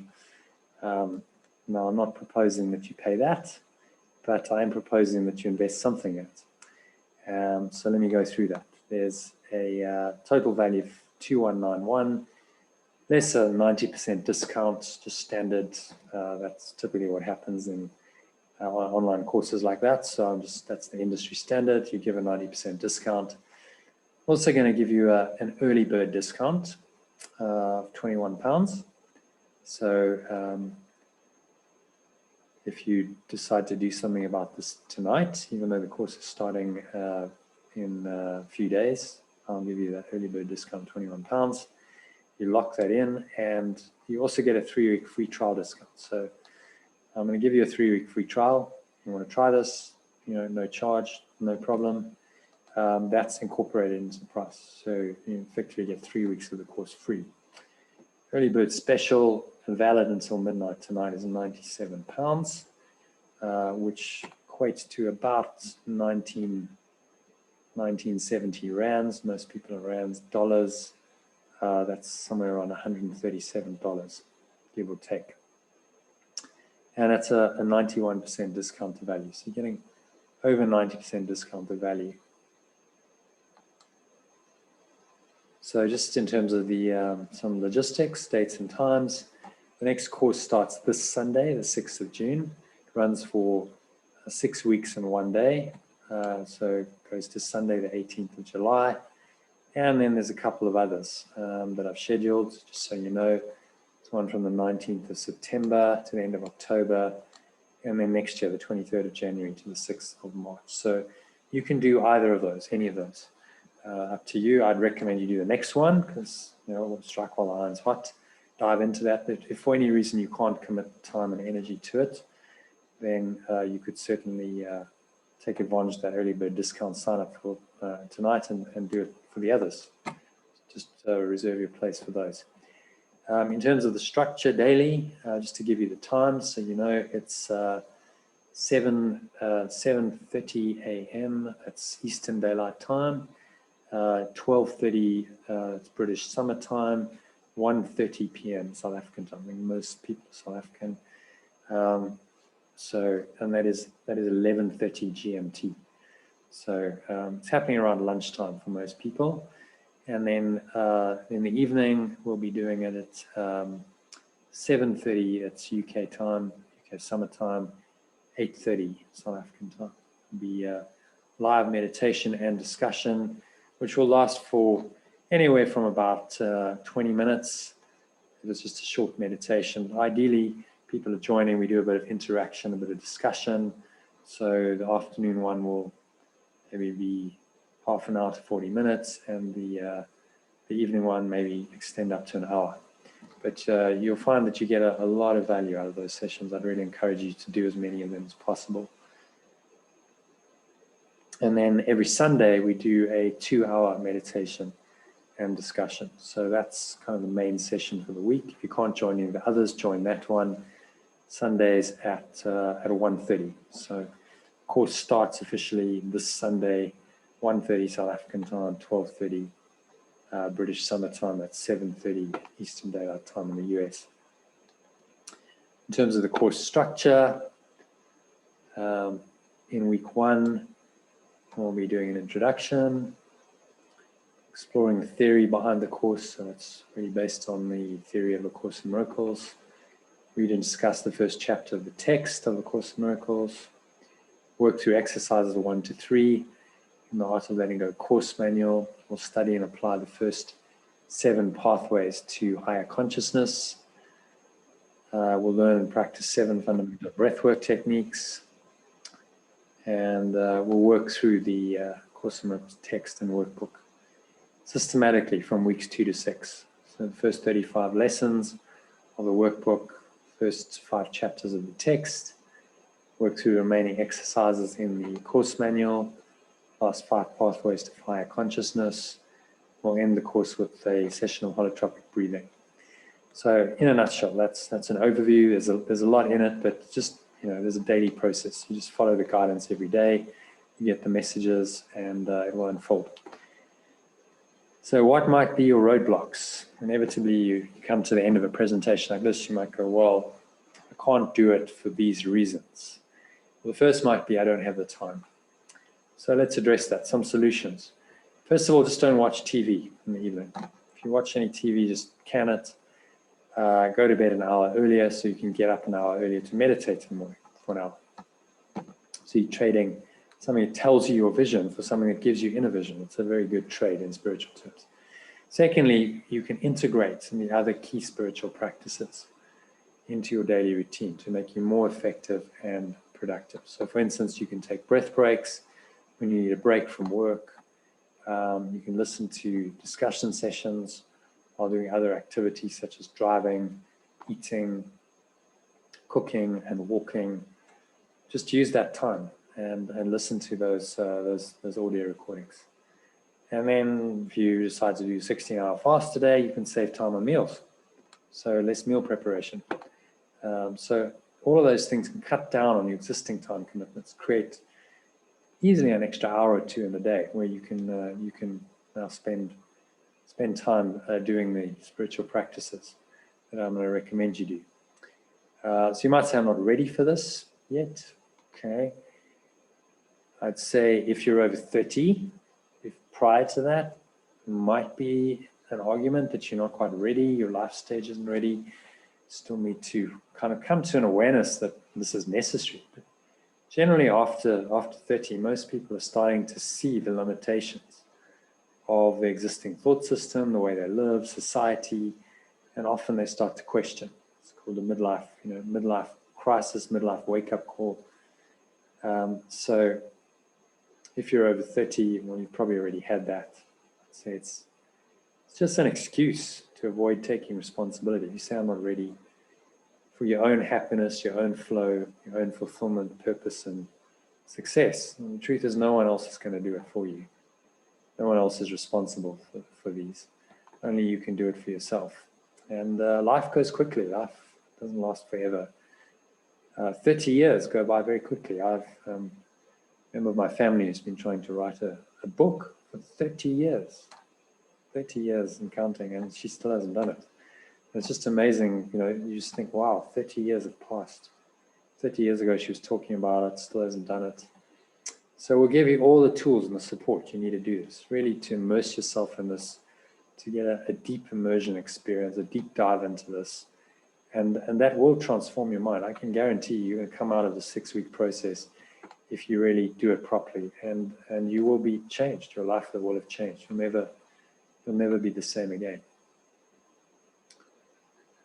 So as Jesus says in A Course in Miracles, it's a quote, this is A Course in Miracles, it is a required course. Only the time you take it is voluntary. Free will does not mean that you can establish the curriculum. It means only that you can elect what you want to take at a given time. So you're going to have to take this course sometime in some form. We're all on a course to wake up from our deep slumber. And it's required. That's at some point, just when you want to take it. So why not? If not now, then when? That's my question to you. It's Christian in statement because it's given by Jesus, so it uses Christian terminology, but it deals with universal spiritual themes. And as he himself says in the preface, it's just one version of the universal curriculum. There are many others, this one differing from them only in form. They all lead to God, however you want to term that, but you might find that your definition of God changes in the 6 weeks. So you might say, I can't afford this financially. Well, first of all, just to remind you, it's your happiness, your flow, your fulfillment, your purpose, your well-being, and your life. If you don't invest in yourself, capital self in your life, what you're really saying is you're not worth it, which is what their course is designed to counteract. We all suffer from a sense of lack of self-worth, and the course is designed specifically, the exercise to look at that and undo it and help you to find genuine self-worth. So don't devalue yourself in this way. Right? Action is the most powerful form of affirmation. Pay for the course. What you're telling yourself is that you're worthy of it all, that you deserve this, and that you're worth investing in yourself. And this is actually an essential part of the whole transformation process. It also ensures that you value and you pay attention to what you're learning. If you don't pay for something, in my experience, then typically you don't get the value out of it because you don't appreciate it. So a couple of solutions. First of all, I give you a 3-week free trial or a money-back guarantee. So if you do a 3-week free trial, it's no charge for 3 weeks. It's just you won't get the early bird discount. So it's £21 more, but that's up to you if you want to continue. Or if you decide to pay, you get a money-back guarantee anytime within the first 3 weeks of the course. However you want to do it, I'm trying to make it as easy as possible for you to do this course. financially. So if you do decide you'd rather not continue with the course in the first 3 weeks, you'll get a full refund. I've done that once for someone. Reshma, I think I quoted her. She actually just wanted to study the course on her own, and that was fair enough. She didn't want a facilitated guided process, which this is. If that's the case, then this course isn't for you. But for most people, they typically need some guidance and some facilitation to study the course effectively. And so just to recap, if you'd rather not pay anything up front, you can do the first 3 weeks free, get the Letting Go Meditation Power Pack I mentioned. It's a £10 value. You get the Art of Letting Go course manual. You get 3 months access to the Art of Letting Go Facebook group. Free, entirely free. Okay, so I'm giving you a lot of free value. You can try this. If it works for you, continue. If it doesn't, no hard feelings. £101 of value. And if you still can't afford that, you can do the solo version of the course. So that includes everything in the mastery course except the live meditation and discussion sessions from Monday to Friday. So maybe those don't work for you. You don't have the time. You don't have the money. You can just do a version of the course where you get recordings every day, and you can join the 2-hour live meditation and discussion session every Sunday. To give you an idea, I mean, most online courses will only have 1 live session a week anyway. So that's kind of industry standard. Maybe this works better for you.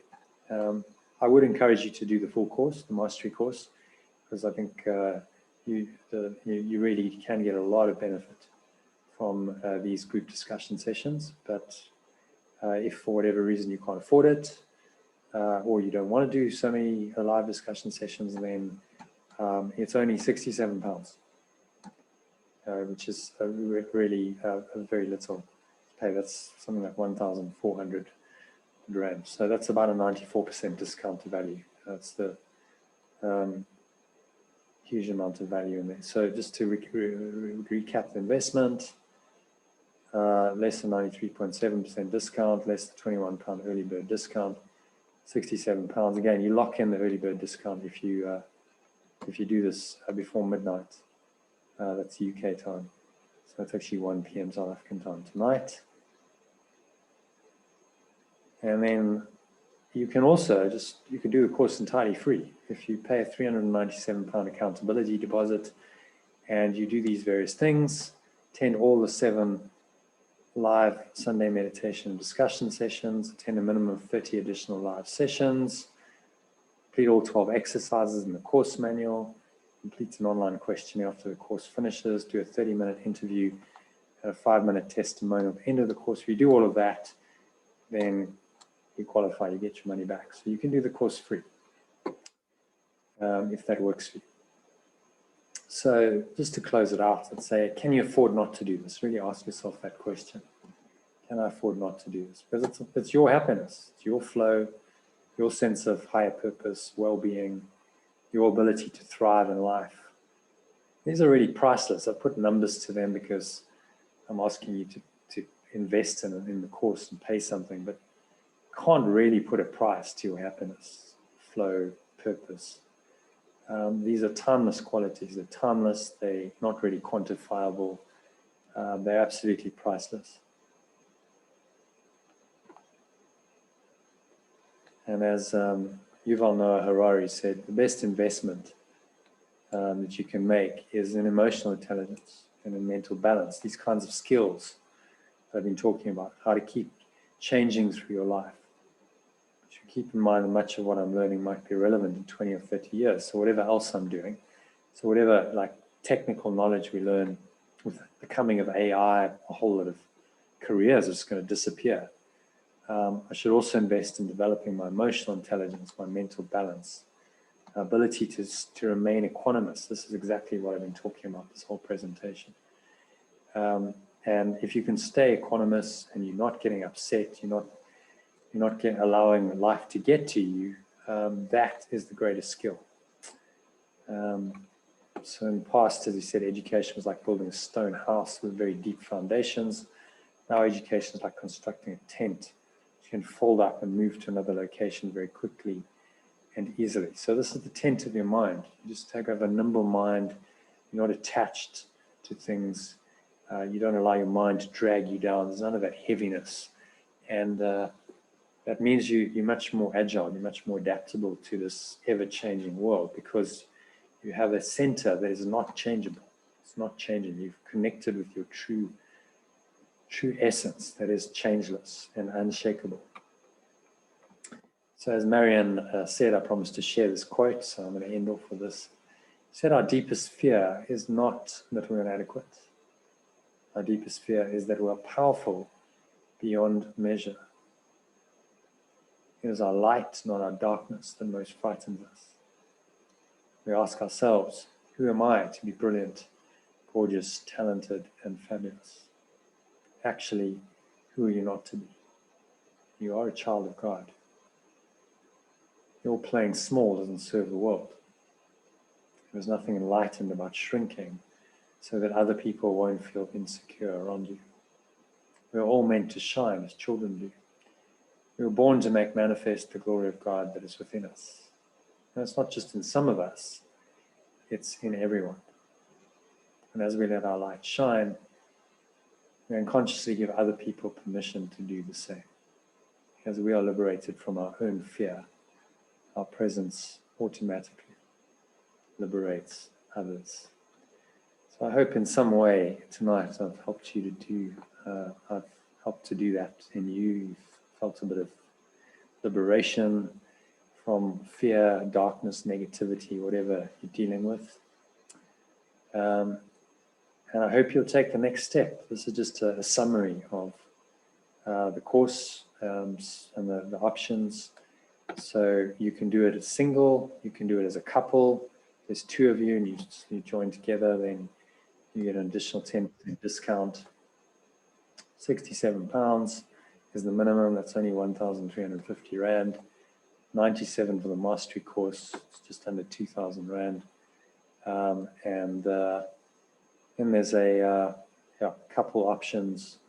There's an immersion course, which is including some coaching, mastery course plus 7 hours of one-to-one sessions with me on Zoom, 1 a week.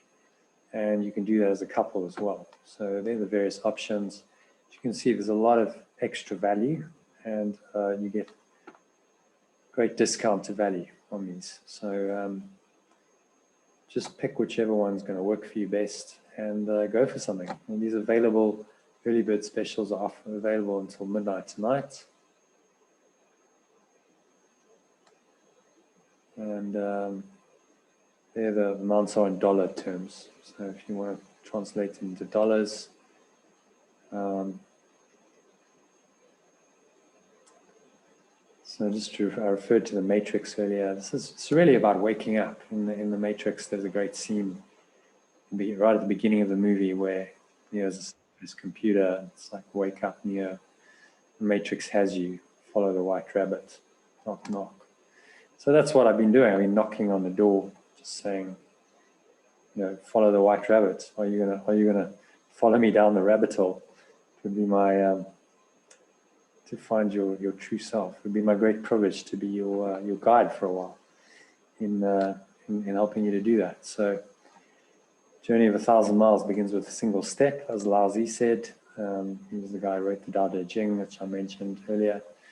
If you want to register, this is how to do it. You go to joinaolg.club. I will put that in the text now. Put it in the chat, and all the details are on there. You can sign up from there. You can do it via credit card. You can also do it into my South African bank account, and you can, if you want to do that directly, just go to giveusfeedback.online. That'll take you straight into the registration process, and at the end of that, you'll get my South African bank details. You can also access those from this main URL. So depending on how you want to pay, either credit card, go there. If you know you want to do it as a bank transfer, then go to Give Us Feedback online. And please give me some feedback on the webinar as well. Really appreciate your feedback. This helps me to improve it. There's a little survey first, and the second part of it is the registration. the course. Which brings me to the end of the presentation. So, any questions? Let me just unmute everyone. Unmute. Duncan, unmute. So well done, guys. Thank you for staying till the very end. I'm going to take some questions now, and then if anyone wants to do the longer meditation, the 10-step letting go process, then please stay, and I'll guide you through that as a kind of pre-bed thing. So it just seems like I'm struggling to unmute people, or maybe not. Okay, is everyone unmuted? Wants to unmute, what I'm doing. Any questions? Anyone got any questions? Anything wasn't clear?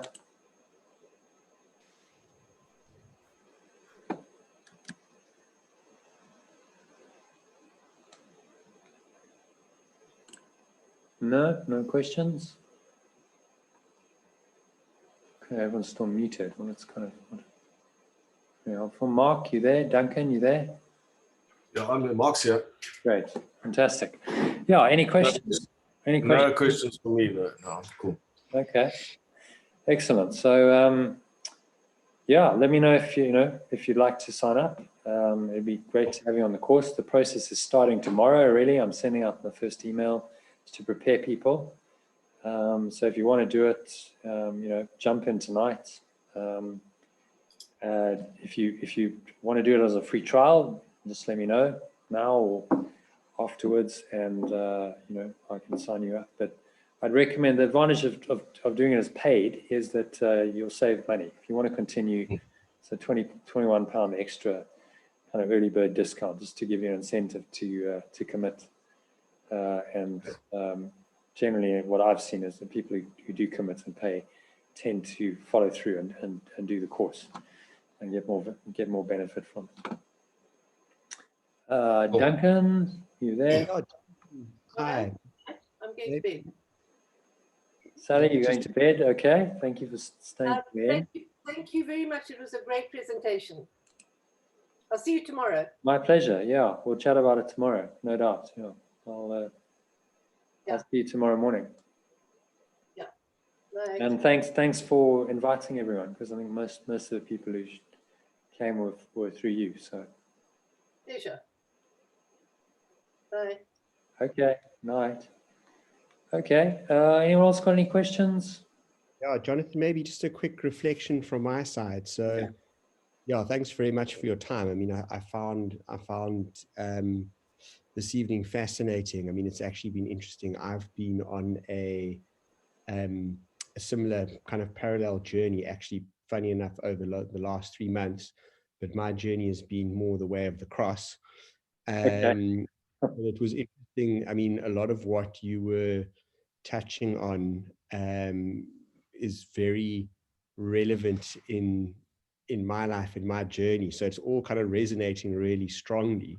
I'll be honest, I won't be signing up for the course, I think, because I'm already kind of on this journey and it is being facilitated by someone else. But I mean, everything that you're talking to, maybe slightly different to words or kind of slightly different phrases to what I've been experiencing. But I think ultimately, the same kind of underlying message, and it really is hugely, I guess, empowering, and getting to that place where you've got, an open heart and a calm mind, and you're at peace, is an incredible place to get to. So I just wanted to kind of share that with you.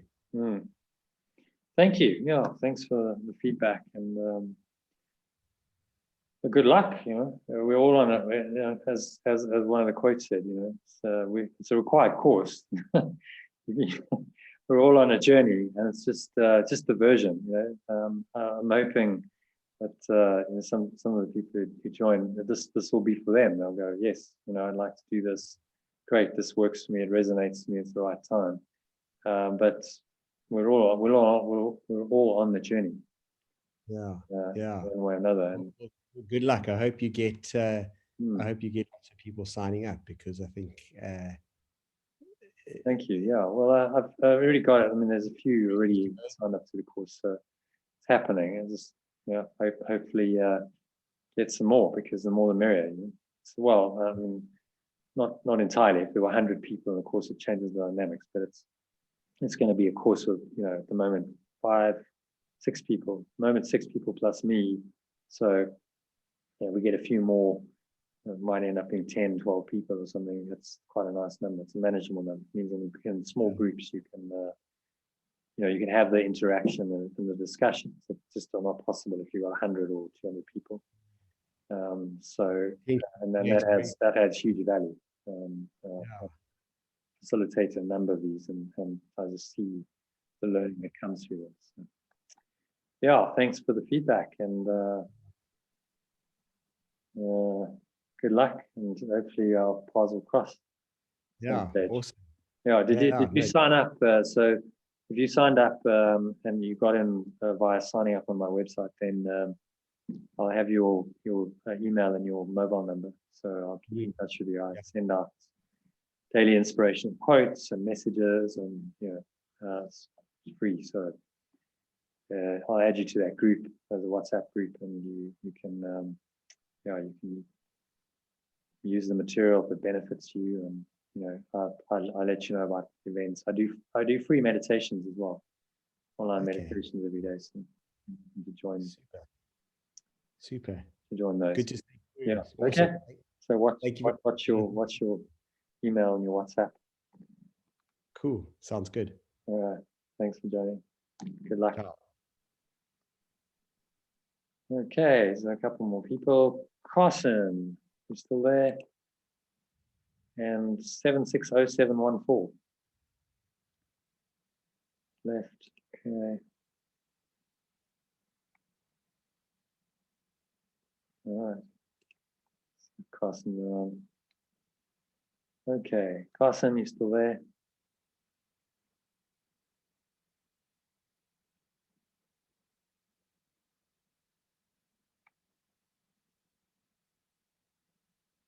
Okay, just stick something in the chat maybe.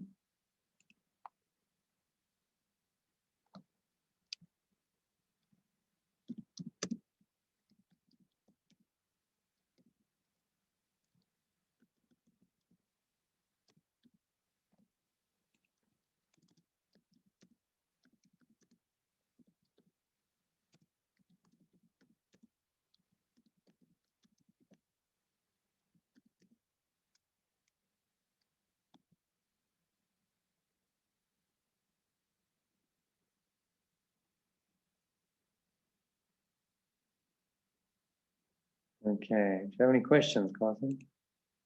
You're still there?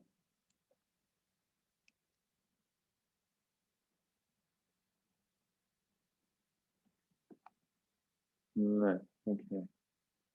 Maybe you're still connected, but you're not there. All right, so I'm just going to